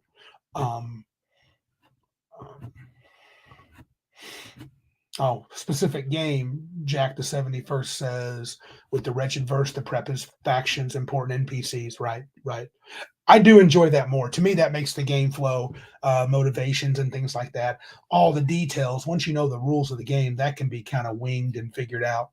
If you want a particular challenge, you can write up an NPC that's a villain and do that. Crafty says, I do keep a notebook. I have a pocket notebook and a pencil. Then I jot down notes throughout the days. And then I also keep all notes of towns, NPCs, combats in the same notebook, bullet journal style. Okay, cool. Dar says, I try to, but my players very rarely revisit NPCs other than turning in the quest to get paid. Yeah, I guess it's the style of game that they like to play. I mean, I tend to try to make some endearing NPCs that players will like. That's also good, by the way, to make them victims later on of some heinous thing to motivate the players. That's fun to do. Don't tell Joe that, though. So the first question is, did my wife come on here and do weird things? She didn't. She was good this week. But it sounds like I do build a world. Yeah. Powder Puff says she builds a world they can revisit. My players loved it. Yep. Yeah, she did a great job. She does. Yeah, I think a notebook is great. I think what I'm leaning toward for me. Boisvan's got my old school heart at mine. I like to keep track of time. I use a calendar in which I can make note of when things happen. and when things will happen. When I really got into world building, I used to use the Greyhawk calendar, and I would track time, dude. So there would be holidays and things like that. I did that quite a bit. Yeah. I just want to say, I don't know exactly when it came through, and I don't know if he is on here right now, but the Big Geek Enterprises Emporium, Biggest Geekus, got $100 donation. Oh, so I'm not sure if this person wants me to say their name out loud. But thank you. But thank you very much. Well, let me see what the email address is, and that will tell me, or it may tell me. You know, it was PayPal. So when you set up PayPal, you put in your real name, and a lot of times people put in their they don't put in their, you know, they have a screen name or a username they would rather go by. Yeah. Basic Experts in the house. Welcome, sir. He says he thought about getting a daily planner to keep track of time in game and how many days have passed. I do long for the time for the game where I'm so invested in a setting and in a world and in a system that I just keep playing it for a couple of years. I mean, I'm getting tired a little bit of bouncing between games. I enjoy the group I'm currently a part of. That's kind of our premise. I've got a loose idea set around it. We're trying to explore other games. But yeah, I miss the day where I can get lost a little bit in the world and have events matter and, you know, a little bigger approach to it. Yes, yeah. Thanks, Mr. Basic Expert, for dropping on by, John. I really appreciate that. Go, everybody, right now. This second. Right this second, go over to the Basic Experts YouTube channel. And if you aren't already subscribed, subscribe. Like a bunch of videos, make some comments, even if they sound a little weird. Help them out over there. Yep. I like what Mr. Bravan says here. It's also good to keep perspective of downtime. It helps to not have your character going from 1 to 20 in like 2 months. 3rd edition had that problem if you weren't careful. So, hey, Big Bad RPG in the house. What's up, dude? Even though we played when we were young, we play whole weekends. Mm-hmm. And I did have, we all had a high level character. Like I had the 27th level wizard. JR had a 40th level thief. Yeah. Still couldn't really pick locks well. He had 80% chance. Yeah. And so on. It took a long time to get there. Yeah. 3rd edition, you could yeah, like he was saying, you could power through and get to 20th level in no time. Yeah. Crafty agrees with me there. He says running less games is better. He has a Conan game and a Cyberpunk game. That's it. Yeah, it's not just the number of games. It's switching games constantly. I have a group of players who wants to DM too. We're switching DMs. And it's still pretty fun. I had a great time with ICRPG. But I for me, I need to find something and stick to it for a while. Hey, Big Bad. Big Bad RPG. Welcome. Hey, is that Rifts game happening Friday? We're supposed to be rifting. Is that a rifter? Is this a Rift? rifter? I think that's my Rift dude. I think it's my Rift DM. DM? Yeah. I thought that was RPG is dumb or something. Oh, like that. No, it's him. It's him. Okay. It says yes, sir. He comes incognito. He's a dude, man. Multiple identities. Yeah. Yep. I can't wait. That'll be fun. I need to check the Discord tonight to find out what time. RPG is dumb. Yeah. Oh, he says GM too. Okay, so it's not him. Big Bad RPG is a different cat. All okay. Right, cool. That's all right. RPG is dumb. That's what I thought. Okay, thank you. I should know my own GM, dude. You should. Nightlight's a very important character in the world. I need to understand who the DM is. You really, from the sound of your kind of drawback, mm-hmm. you kind of really gave your character a huge drawback. You can't really do all your stuff during the daytime. No, I didn't give it to him. I rolled it, and I said I'm living with it. Oh, I thought you chose it. Yeah. So, okay. He says he just knows all the secrets. Okay. Oh, a whole nickel? No, I don't want to know the secrets, man. That'll ruin the fun. But thank you, sir. How about a wooden nickel? Yeah. So I did, but that's the truth is he can still do stuff in the day. He just doesn't believe he can, which might as well be that he can because he won't You try won't stuff. do it. I mean, I guess your immunities and stuff like that will kick in. Yeah, there's certain things about me that won't change that I don't control, but I'm Right. going to try not to use the few psionic little abilities that I have during the day. But at night, dude, I am the man, I am the knight. the night light. Well, Van, back to the different system thing. If you like to try a different system, it's good to agree on a minimum number of sessions before switching. I think just from my end point, I'm longing to get back. I think I'm really longing to get back to OSE, and that mainly because I love the direction that campaign was going, and I was using my modules. I was planning to base my modules there, but I don't know. I've got to find something. Yeah, I tell you, for me, especially since we are talking about making an RPG at some point whenever I have spare time, listening to other people talk about game systems, especially if they have different points of view, not wildly, like I'm always forgetting things. I'm old and I need caffeine. Legion of Myth. Yeah. Listening to their show while I'm doing my route. Yeah. They talk about lots of different game systems, right? Mm-hmm. Well, Year of Palladium, it's all one game system. Yeah. But you get lots of different points of view on it from the different perspectives of the books. But they've also gone over a lot of other games too. Yes. So listening to a lot of that gives me ideas. So you may not need to necessarily play all the games, but hearing people talk about them and going over the rules in detail, especially if they're divergent from what you normally play, can help. Yeah. Like I said, I'm hoping I'm gaining from that perspective. I hope we are gaining something. Yeah. Do you want to? Are you ready? Yeah. The whole group's playing Friday. All right. That's our game Friday night. The entire group will be back. A group of 4 or 5. I don't know how many we got. We got Max. We got Heathen Dog.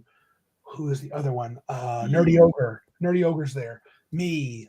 Is there another person? I don't know. I think it's 4 of us. 4 players and a DM. Yeah, the RPG is dumb does a good job. So I think we're playing. I got to check the time on Discord, make sure I'm there, so I can dominate. Hopefully, some of the action happens at night. Oh yeah, the APC driver, Connell, Cigar DM. That's another one. What's this? What? Looking for APC drivers if anyone wants to sign up. Oh, is Connell not coming back? He was our driver. Oh, true. He can't. Oh, that's what you mean. Okay. Connell got run off. In-game joke. Gotcha. He got turned into a DB. That was not great. Yeah. Okay. Jack the 71st. I think that letting others take the DM chair allows one to avoid DM burnout. Yes, but it can also lead to some strangeness, especially if you're in the same if you're trying to play in the same world. Yes. Now, if you're totally switching gears every time you do that, that's fine. To be honest, it's going to be a quick hit topic, dude. That is going to be one soon. We're going to talk about that. Multiple DMs. Because we've had some experience with that. We have. And you have to be careful how big a group of DMs you're going to have. And as a player in this, and sometime DM, there are many people we play with that are fine at DMing, but some are better players. better players than DMs. Yeah. Including me, I think. You haven't done it enough. You just need more experience. You should run a campaign for about a year or two. You become awesome. Just a little inexperienced is all. I mean, Joe's mostly played under me, so and I'm the opposite. I think I'm kind of a He means under him in the literal sense. He has his foot on my head the whole time. You will play. Yeah. All right. I think that's, like I said, I gave the best advice that I could. I really explained more how I do things, and we came to the conclusion that, people do things different ways. But for me, I can't do the no prep. I can't do the 20, 30 minutes. I can't just think about the idea and wing it. It's not because I can't do it. It's because I just am not comfortable. I want to come to the table comfortable. I think I came in at the end of the notebook conversation. Yeah. We were talking about the notebook, that if anybody keeps a notebook to keep track of the world, and then Mr. Boivin chimed in the 71st day I did. They use the notebooks differently. Martinson wants to know that he would be him. I think Martinson could use some massaging. He's asking me if he's a bad DM. He just needs more massaging. I'm trying to take him under my wings. And are you volunteering for massaging? Do the massaging. You know it. He comes visit me weekly. He's my buddy. Do we need to probably the next Christmas gift should be like essential oils? I would say that would be the best move. Okay. Yeah. Very small towels. Oh, Elsa. Oh, this is an interesting side comment. I didn't hear this. Is a year enough? Jenny D just realized after 4 years that only then should you house rule. Did she say that after 4 years? Oh, I thought we were talking about burnout, but there's how the twist to his house rules. Yeah, I didn't know. I'd heard that, El. I know. Well, yeah. I mean, you should wait exactly. You should wait exactly 4 years. So. I think we've talked about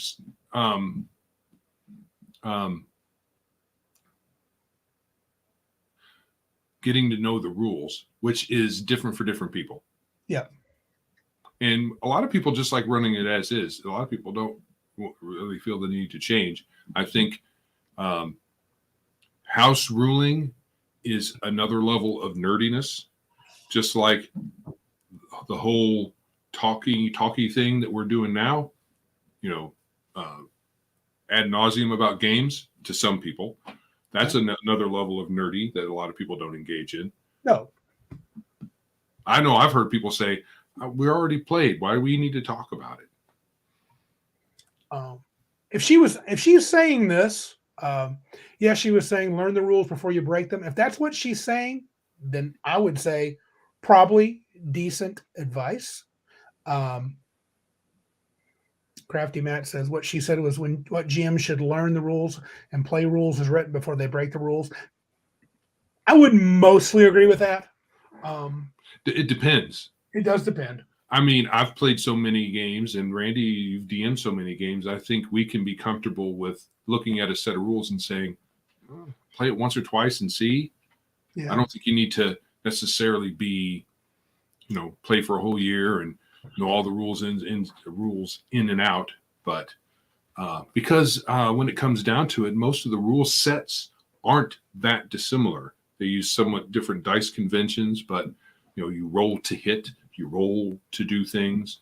So I think once you've seen enough sets of rules, I think you can make educated guesses on things that could change. Cabin Con being within 2 months now, I think Powder Puff's got it right with me and Martinson. So get the man oil ready and let the massage. Let the essential oils begin. The massaging. Yeah. Okay. Cabin Con is not far away, gentlemen. All right.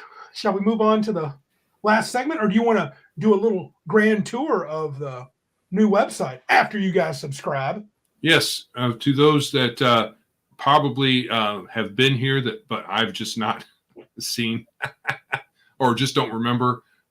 If you are just discovering this video after the fact, please subscribe. If you're sitting here watching, you're like, how did I not find these guys before ever? My life has been so empty until just now. Mm-hmm. Please hit the subscribe, the like button, comment, give us your bank account information. Oh, no, don't do that.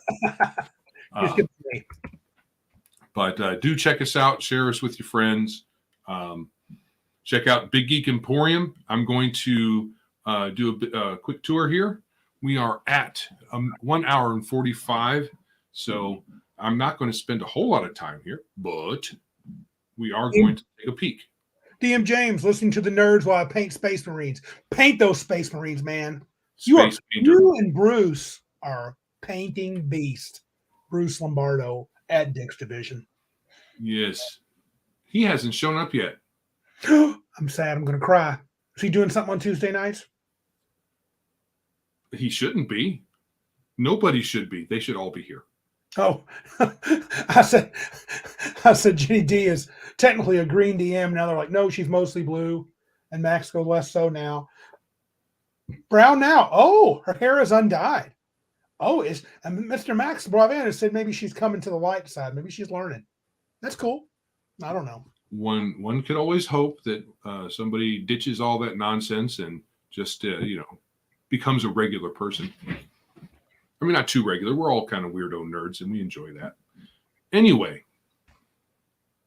we are going to share. Let's see, where are we at?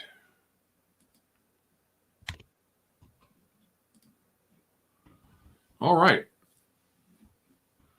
So this is going to be the new design for Big Geek Emporium. It's not a lot different from the last time we looked at it, but there are some subtle UI differences. I like it. I like the Big Geek Emporium logo right here, I think, most of all. Let's see here. The neat little animation there with the search bar. Okay. I'm not sure how anal I'm going to be about this, but to let people know that this is a feature. Someone asked to have a list view of the games. So on the search bar here, if you click in the hourglass and don't have anything there at all, it should actually do something other than, there it goes. So it'll bring up the list of everything, right? It's in list view. So you'll be able to see all of the games. It has some search criteria here. So you can just go with price ordering. We have t-shirts. Did he say new t-shirts? You're muted again, Muto. T-shirt historians used to that. So I wanted Joe to get used to it again. Yes, I think Patrick Demo needs to get on that in his infinite free time. Okay. So if you wanted to see all of the games that are essentially core rules, you can do the drop down here. It says core rules. Very cool.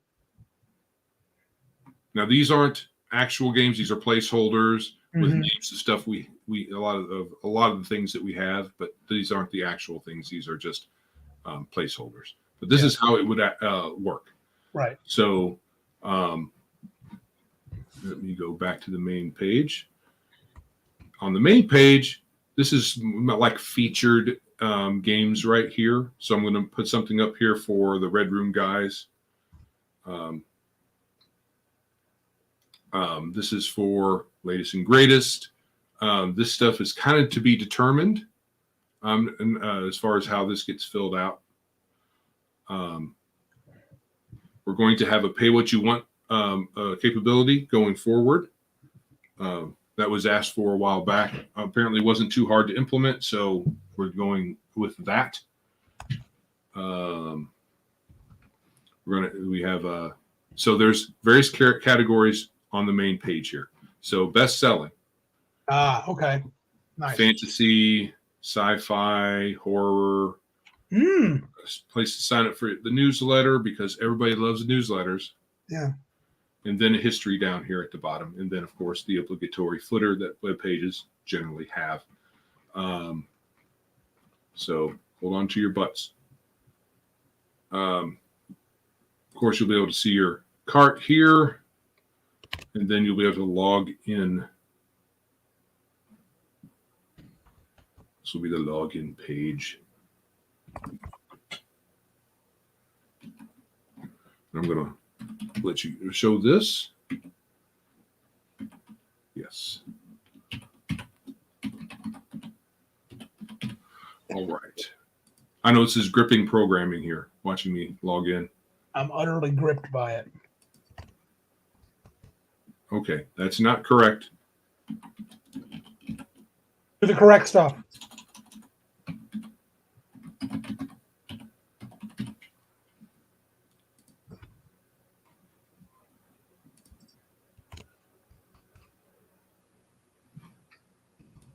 Okay, so now over here at your account, you'll have this menu. And you can go to your account.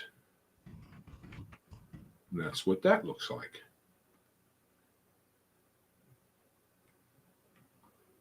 You'll be able to see your library books, orders, a wish list. You'll be able to make one of those.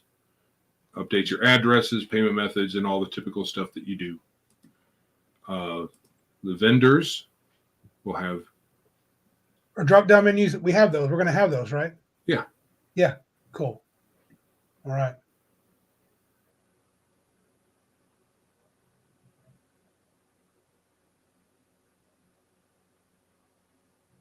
Yes. Share your links to the channels. We'll promote them. Right on, Powder Puff. Yes. Everybody needs to forget my password. Apparently, it's a bunch of stars. So these are... this is going to be the vendor dashboard. And if you are currently one over at Big Geek Emporium, this shouldn't be it's not going to be groundbreakingly different. It's just going to be a little easier to navigate. We're going to go to the new products.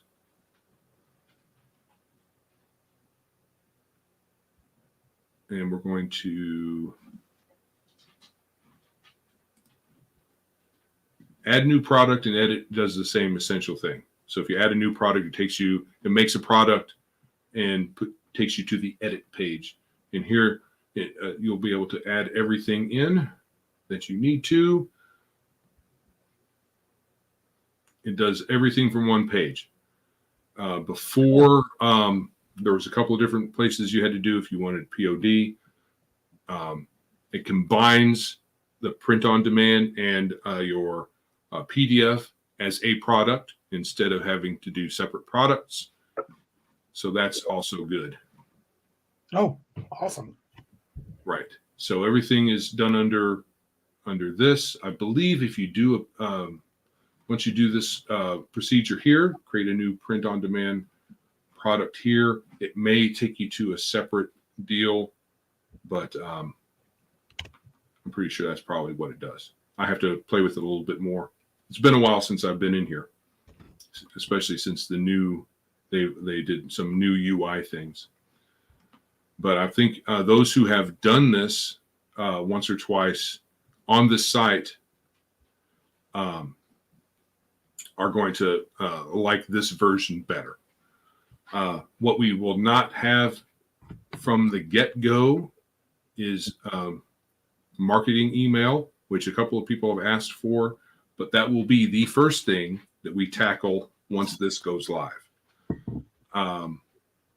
As well as bundled products, because those are two, I think, that lots of people want, and we will have that available as soon as possible. It will, like I said, they'll be worked on first once this goes live.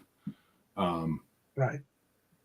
As well as having, right now, this new product page is geared for RPG products, whether POD or PDF.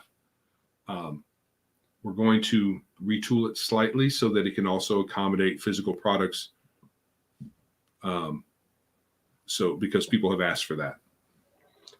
How's the storefront doing? Big Bad RPG asked. Are we making some growth, or have you noticed traffic being heavier or lighter? Traffic's a little bit heavier now. Good, good. Mainly because because of the kerfuffle with the Red Room. Should be. That's a good reason to switch. It's a great reason. Right. And so we've gotten a lot more traffic, a lot more visibility, which is another reason why we need to have this go live, so it's actually a nice site instead of the less than stellar effort I put out. Hey, dude, you had to start somewhere, brother. It's not like you're a super IT website master. El said he couldn't find Red Room in the search. Do you have to search specific titles? Can you not search? The search is going to work better here. Yeah. Let me see. Well, they don't. That vendor's not over here. Anyway, the search on the new site should work better. The old search has its issues. I don't believe that the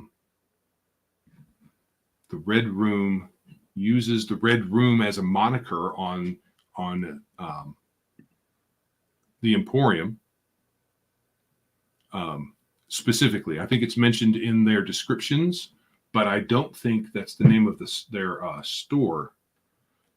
I have to check it out. Mr. Bovan says done is better than perfect, Joe.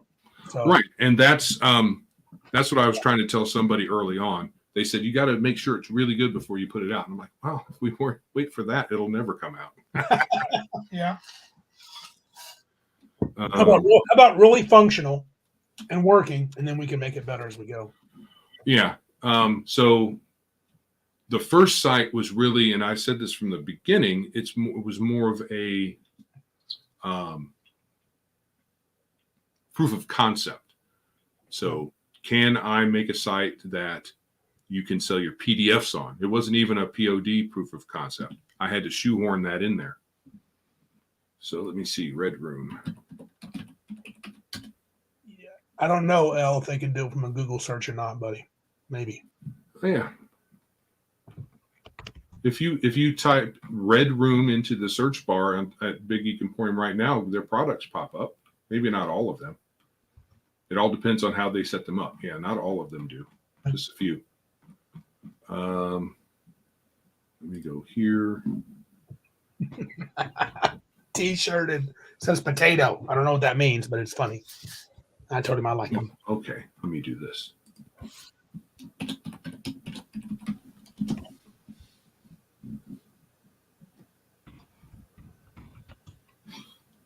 Yeah, the search on the site currently leaves much to be desired, we'll say. Yeah. Well, we got room for improvement. Never said we didn't, but the price is right, people. Because if you want to put your stuff on there, guess how much it costs you.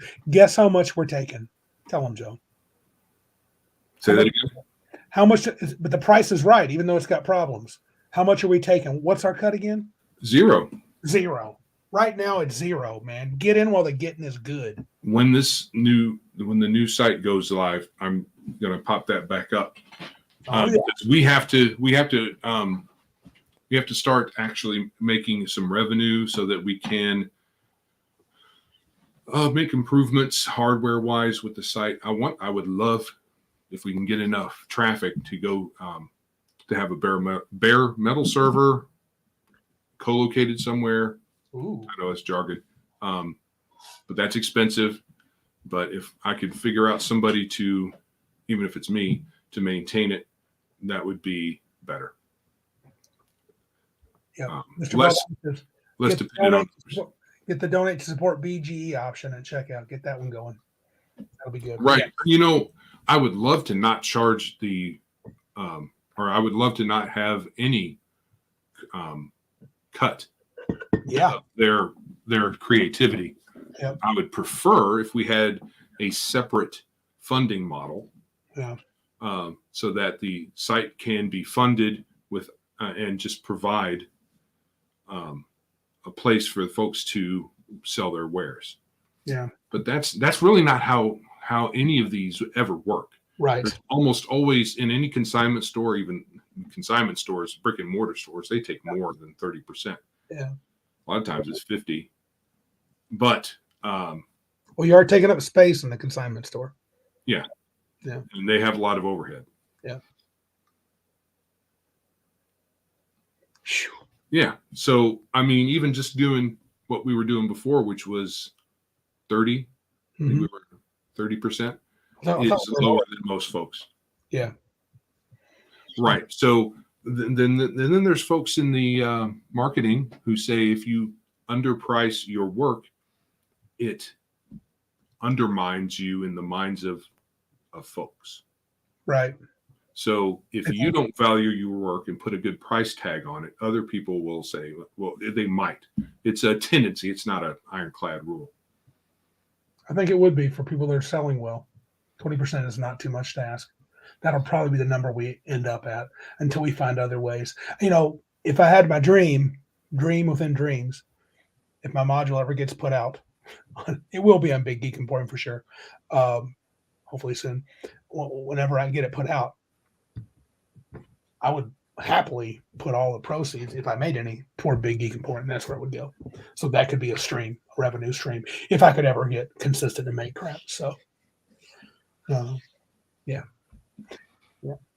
Right. So, and that goes for even the over here, Malachi's comment.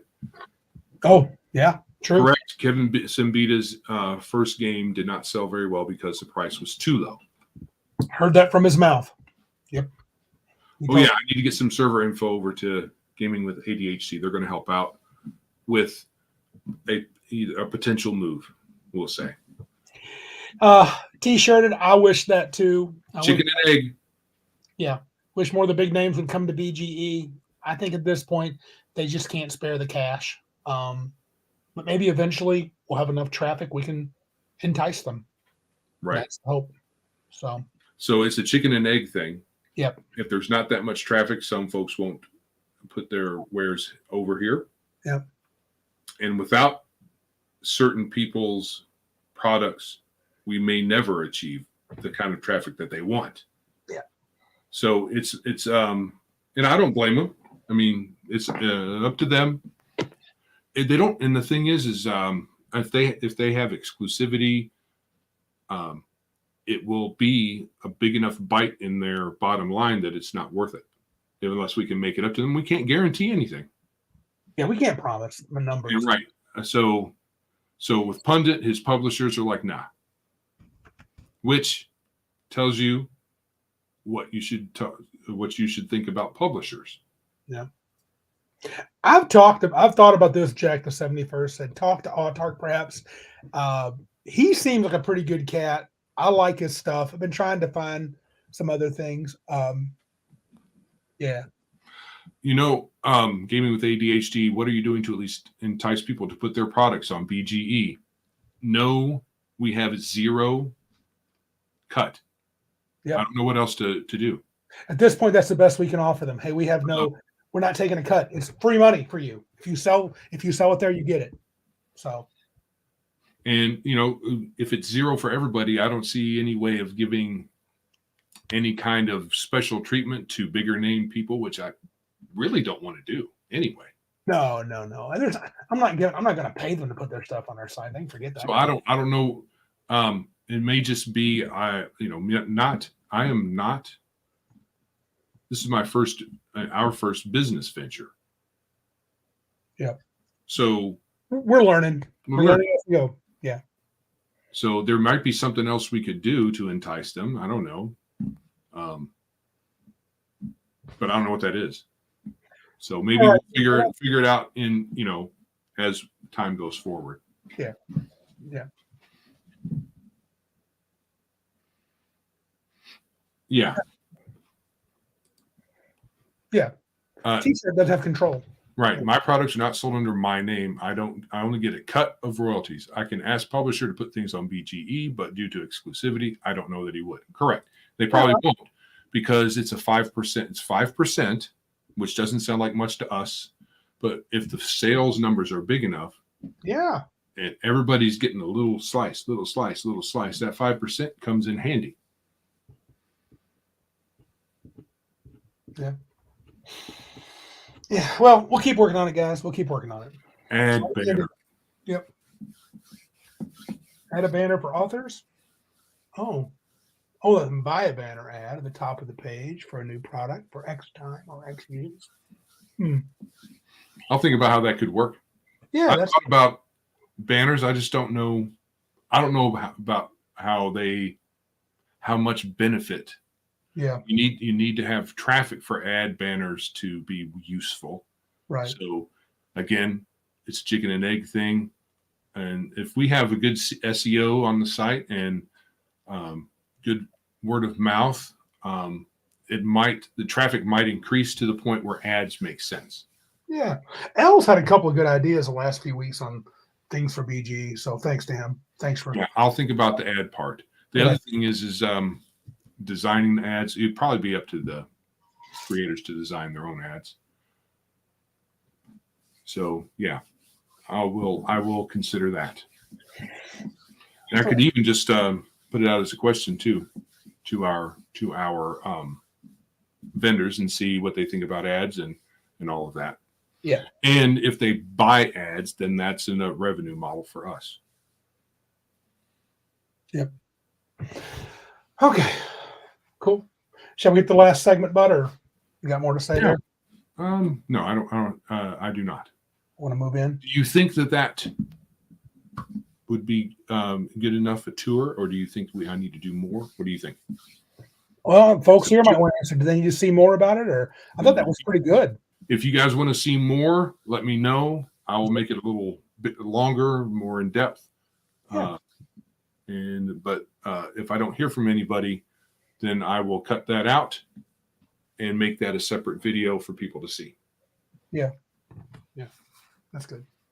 Well, it'll stay in the long version of this, but that's cool. I would leave it in too. It's good. It was fun. I like lists. I learned a couple things. That's cool. Yeah. I like it.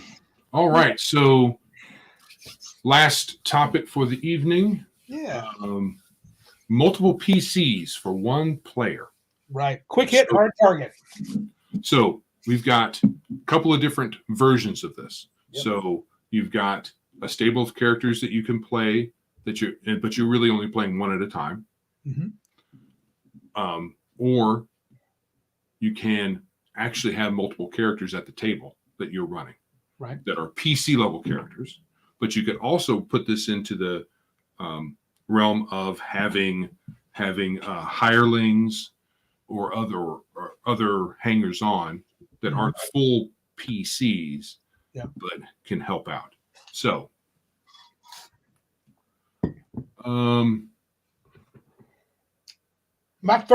we had the idea of multiple characters from time to time. It was never having multiple characters at the table was not much the thing we did early on.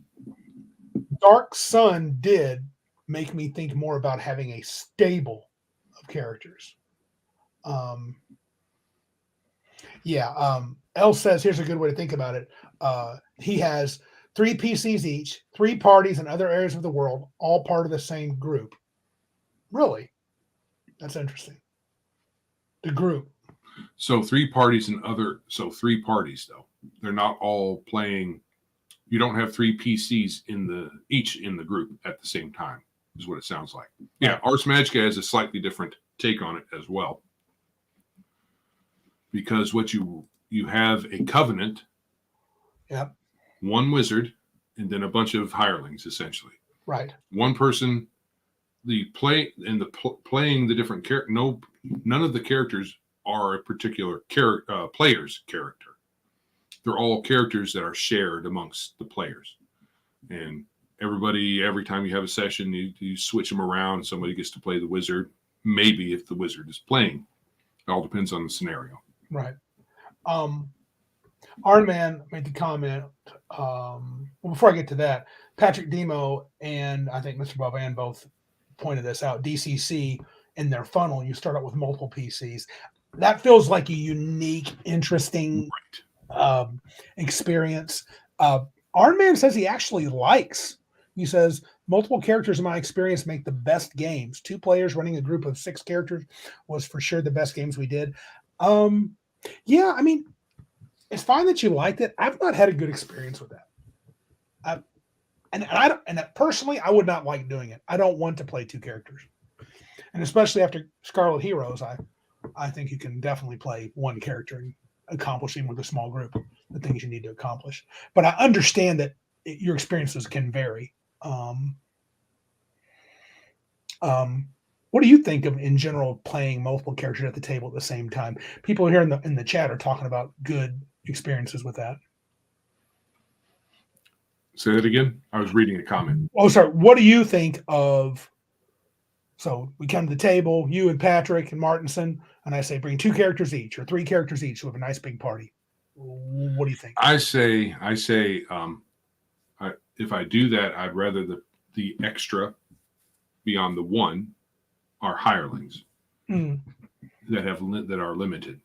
Yeah. Preference. That's a preference, though. A lot of people like playing multiple characters. There's some utility. So let's say you can only get a couple of guys over, right?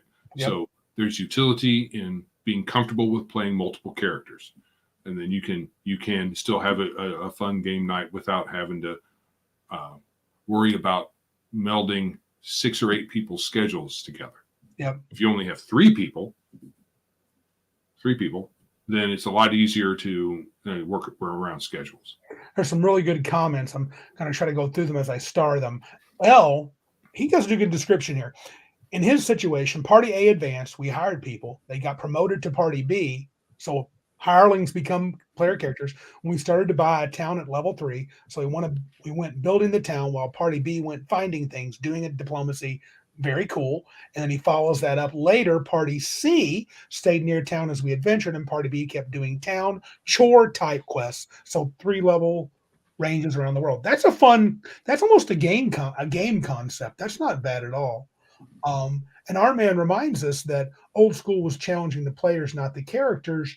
True, but I lean toward Boivin's comment. He finds having multiple characters simultaneously pushes you more in the game part than the role play. Yep. You're just being I think you're being very gamey if they're happening at the same time. But I do think L's is a different situation. Yeah. Because you're not necessarily playing them simultaneously. It doesn't they have different, and even if you are, let's say you have 3 different characters, they're in 3 different areas, and they're in 3 different situations. And you can easily separate yourself and not be worried about like cross-contamination of knowledge, because even though you know the things that all the characters know that you're playing, they can hardly influence each other because they're physically disparate locations and can probably not have any effect on the other's situation. Yeah. What do you think of Darth's comment? Very interesting. I would say this all the time, but I think I'm going to hear some caveats. Darth says, I've seen only a handful of players that can play more than 1 character at a time. On the surface, I kind of agree with that. Yeah, and that goes to Max Boivin's point that, and it depends on what you mean. So if you're going to play 3 different characters or 2 different characters, and you are expected to be fully role-playing engaged in all of them, I think that's a big challenge. Rules-wise, not nearly as much, I don't think. Depending on the system. Yeah. I would not like to be playing 3 12th level Pathfinder pimped out characters as your characters and making decisions. Plus, you could, I don't know, that sounds like a chore. So what this is coming down to is play style. So some people like it, some people don't. So you'll hear, this is best for me. I don't really care for it. All of that is subjective. I don't think that there's a hard and fast rule here. I think it's a preference thing. But I do see some utility. Yeah, I do too. Low player turnout, it really pays off. Our man makes a claim. I'm not sure if this is fully a counter, but it sounded like it. A person that has a DMs a lot and play many characters as a player. Yeah, but you're playing that one character in one scene and then he's gone. That's more than likely what's happening. Well, you sometimes do have multiple NPCs in the scenes. Yeah, you do. How I set up my scenes, I mean, you can. But it's weird though in the role play part. I've done it where one NPC says, I mean, Joe's seen me do it. One NPC says something, and then I'll change my affectation so it sounds like he's a little different person. And sometimes I confuse my players when I do that. But yeah, it can be done. I'm not poo-pooing the way you play Iron Man. It would not be my preference. I would prefer 4 or 5 players and one character. 4 or 5 players and one character each, and you as a player, you want to focus on one character. Yes. I would too as a player. I wouldn't want to play. That's me. DM James says, kind of back in Darth's comment, I tried it in AD&D. It turned the game into a skirmish game, not an RPG. Yeah. What is it? Iron Man clarifies. He doesn't mean as a DM, but someone who is an experienced game master can run because he's used to it. I think that could add an advantage to someone. I would not, again, it's not my preference. I would much prefer the style that Elle talks about, where you have different characters in different locations or doing different jobs. And I think Iron Man even commented that if you ran a domain style play, it'd be interesting to have a king character and a priest, a high priest, and a wizard's tower guy who stays in town and does that stuff. And then you have another party of characters that are your characters. They go out and do adventuring, and they could know each other and interact. Oh, to speak of the devil, I haven't heard Baron G-Rock in a while since we were on Max's podcast together. Don't be mean to Baron. He's no devil. Oh, speak of the angel. He's a demon. There's a difference. Agreed. Oh, he's a demon. Agreed, Mr. Boivin. As a GM, you should try to avoid having multiple NPCs interacting amongst themselves when the PCs are just listening. I agree. I don't try to do that on purpose. So, yeah. I try to avoid that. I would say just a few times. Yeah, we've talked about this with the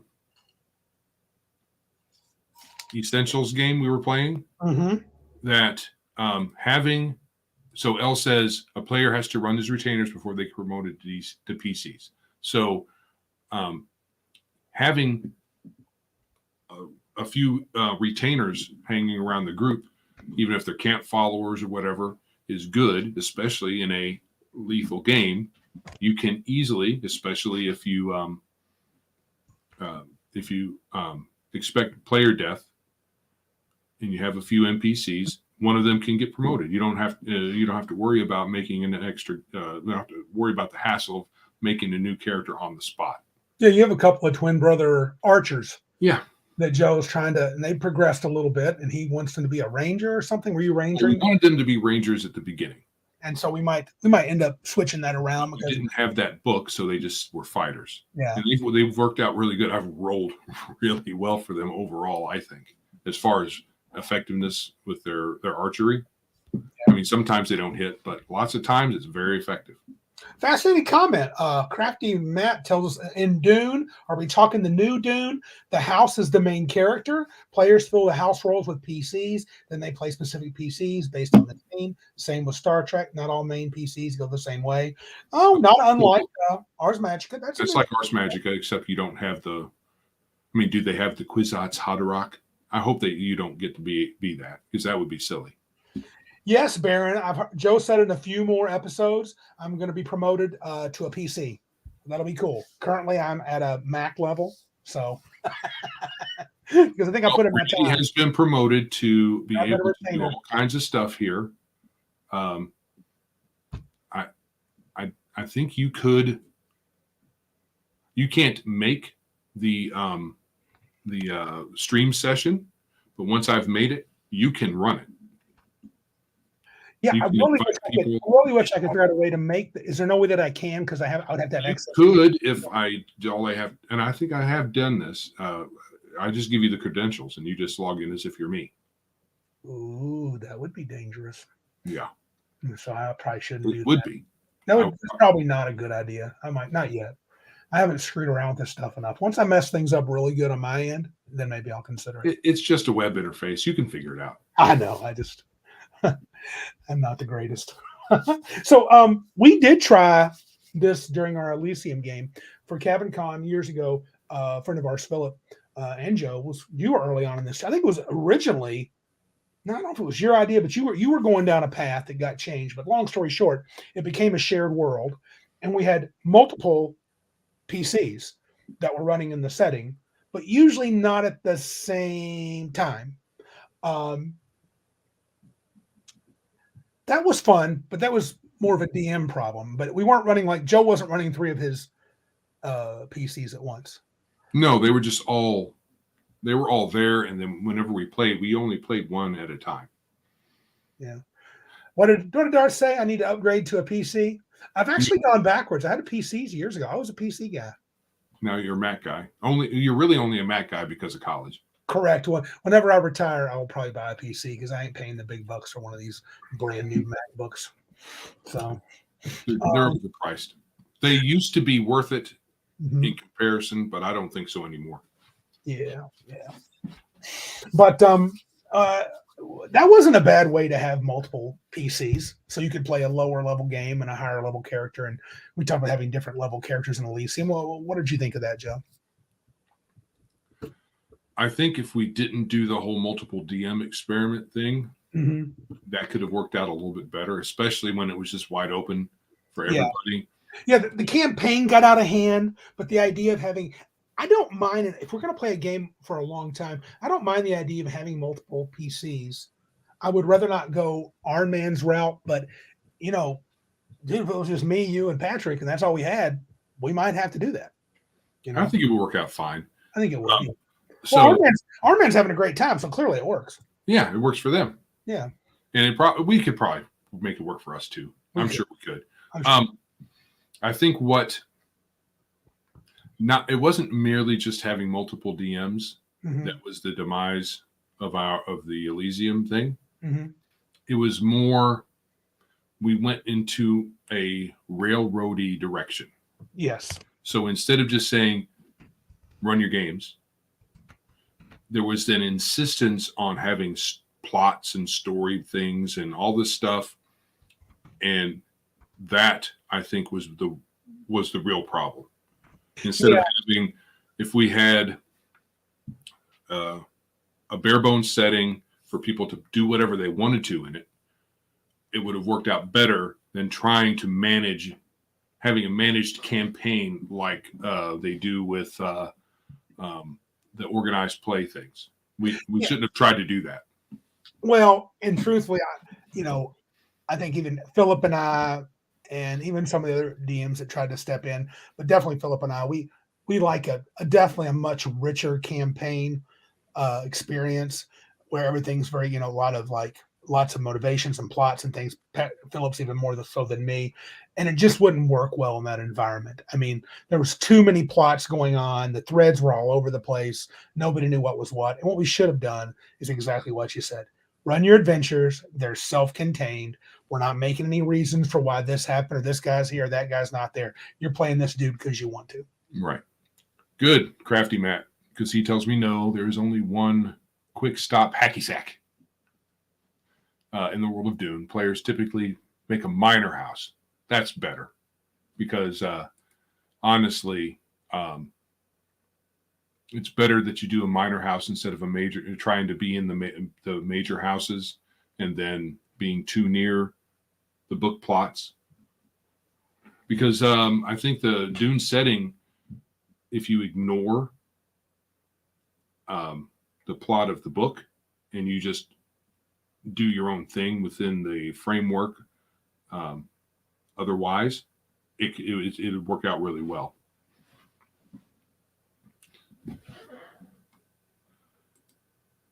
Ooh. West Marches is too many cooks spoil the soup. It could be. You are mutoed. So you think too many cooks, even the players are cooks there, right? I was thinking one GM guiding it would help. I don't remember this, Patrick. He said we kind of had to get permission to do plots. Sort of. We had some overarching rules. I mean, Philip was the major head of Elysium, really. It was kind of his baby after a while. But it should have been more open-ended. And we shouldn't have worried about, I think we were shooting for too much Philip and me too, both. I wanted some consistency and story-driven stuff, and that just wasn't the place to do it. That wasn't the environment to do that. We'll talk more about multiple GMs, but I think we shot for the moon and we landed in the ocean. I think there was a little too much. Like I was saying, too much story imposition. I mean, if at the table you had your own story, that's fine. But right, having it imposed is strong. Yeah. But it's kind of what it was. This is the story of the thing, and this is what you should follow, and try to integrate with other stories that happened. And there was a town crier announcing news, and it was kind of odd. Yeah. Elle says West Marches is all. That's not what I heard. I thought West Marches was where you played one GM. You would say, "I'm playing Tuesday. Who can play Tuesday?" They would show up. They would leave the town, go do their thing, make a mark, come back in the session at town, and the GM would run again. And the players would just basically try to finagle the GM to run games. I thought the purpose of West Marches was to run more often. Yeah. Maybe. Yeah.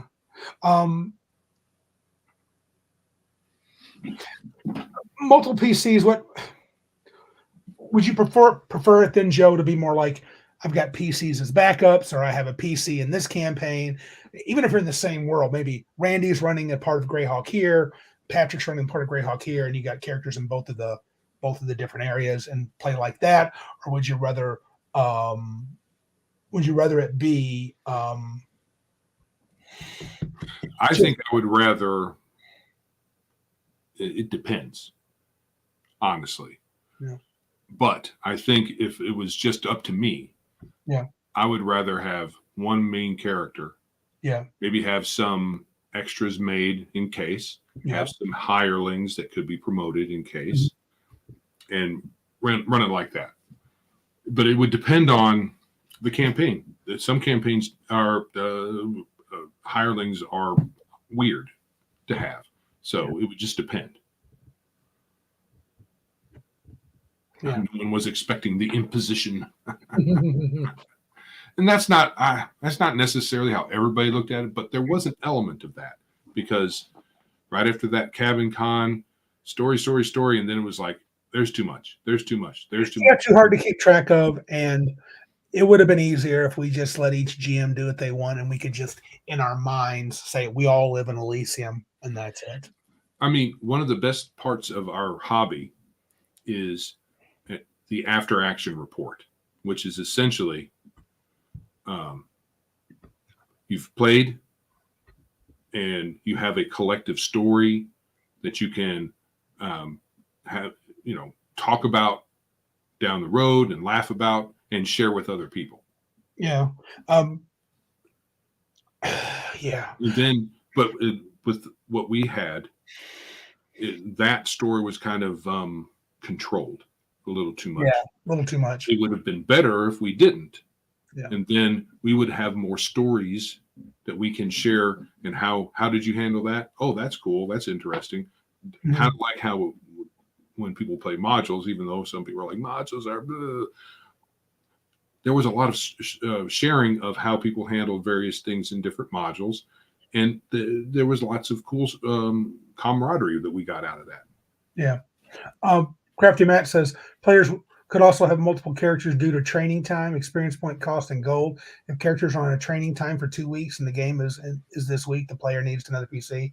Yeah, you could do that. I mean, you could. I mean, that's a way to do it. I'm not much for training, but that's a different. That might be on the list, but it's a different. You can replace training with some other situation. Yeah, you can have some downtime. Getting their teeth filled at the local dentist. Yeah. So other than just backup characters and retainers, you're not much for multiple PCs then, huh? At the moment, not really. Yeah. Elle says you might have next week's topic. What is West Marches? Yeah, because as he talks about multiple GMs, I seem to hear it, but I know if I were to run a West, well, I had Patrick, when we first started Elysium, you Mhm. guys were talking about West Marches and then with Yeah. the similarities. So maybe it's just over time Mhm. things have gotten blurry. Yeah, I think the key is in a West Marches game. We've talked about it before. Ben something was the guy that talked about it initially. I think you have to have characters have to leave the town and come back to town. And then I think Patrick and I had been toying around with it. He had used a cool little system where he drops a pile of dice to draw the world. And we were talking about doing a Savage Worlds type thing. I don't know if Patrick remembers that discussion we had a few years ago at CavinCon. I think it just tends to get, especially with DMs, you tend to get super, super motivated and you want to do lots of stuff. Yeah, that's it. That's a good place to read it. Yeah, Alexandria. that'll be a good place to start researching if we indeed decide to do that. Yeah, to at least talk. Yeah, we may even think about it. Yeah. We like people telling us what to say. Yeah. As far as topics, that's cool. Yeah. Sometimes, extracting potential topics for these live streams out of our brains can be a chore. Yeah, I really like. Yeah, for sure. I need help. We've all had enough of advice. West Marches might have multiple GMs, says Crafty Matt, but the narrative of West Marches game is a lot simpler than a campaign. It is more of a hex crawl to dungeon crawl for loot and not saving the kingdom. Yeah, and then because the thing I liked about what I heard of a hex crawl, we need to get out of a West Marches was 5 players go out, they discover something about a dungeon, they come back that night, and they write down. Like someone carved something at a table and they're actually filling out the map as they go. And the next team that shows up might just have one player from the previous week, but his character's there. And he goes, yeah, we did this. We should go check it out. And it's like, no, we're going to do that. So yeah, that's not a bad Sounds like what Crafty Matt was saying, hex crawling. That's a visualization of what a party would, how a party would hex crawl in real life, fake life, real fake life. And without much of a narrative or story involved in developing of the table, you could easily play multiple characters and there would be no sweat because you're not getting too caught up in their story. Their story is looting and finding things out in the world, figuring the world out in a classic West Marches style. I've always wanted to run one. I've always wanted to run one, still do.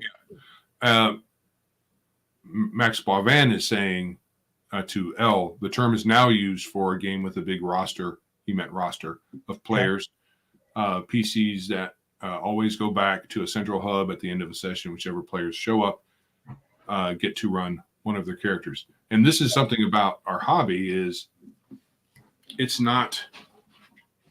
changes a little over time, and these terms can change some. So West Marches potentially means a certain thing depending on when you're talking, not necessarily who you're talking to. That could be two different people when they say West Marches might be talking about two different things. But according to Max Boivin, what's the current parlance is different than what it used to be. Yeah. Yeah, it's fine. I mean, whatever style. I love the idea. You can call it episodic. And I think I love the idea because deep down, I would always, Joe knows this, I secretly wish I could run a game with all of my friends. Right. Meaning they all can show up when they can make it. So I think Elysium we were thinking that could be how you could do that. Yeah, at one point. Mm-hmm. And I think if it was, and then if it's just one GM, one GM can add more narrative to that. I can be more, because I know what I'm doing. Multiple GMs take away from the possibility for me to really build a more classic campaign.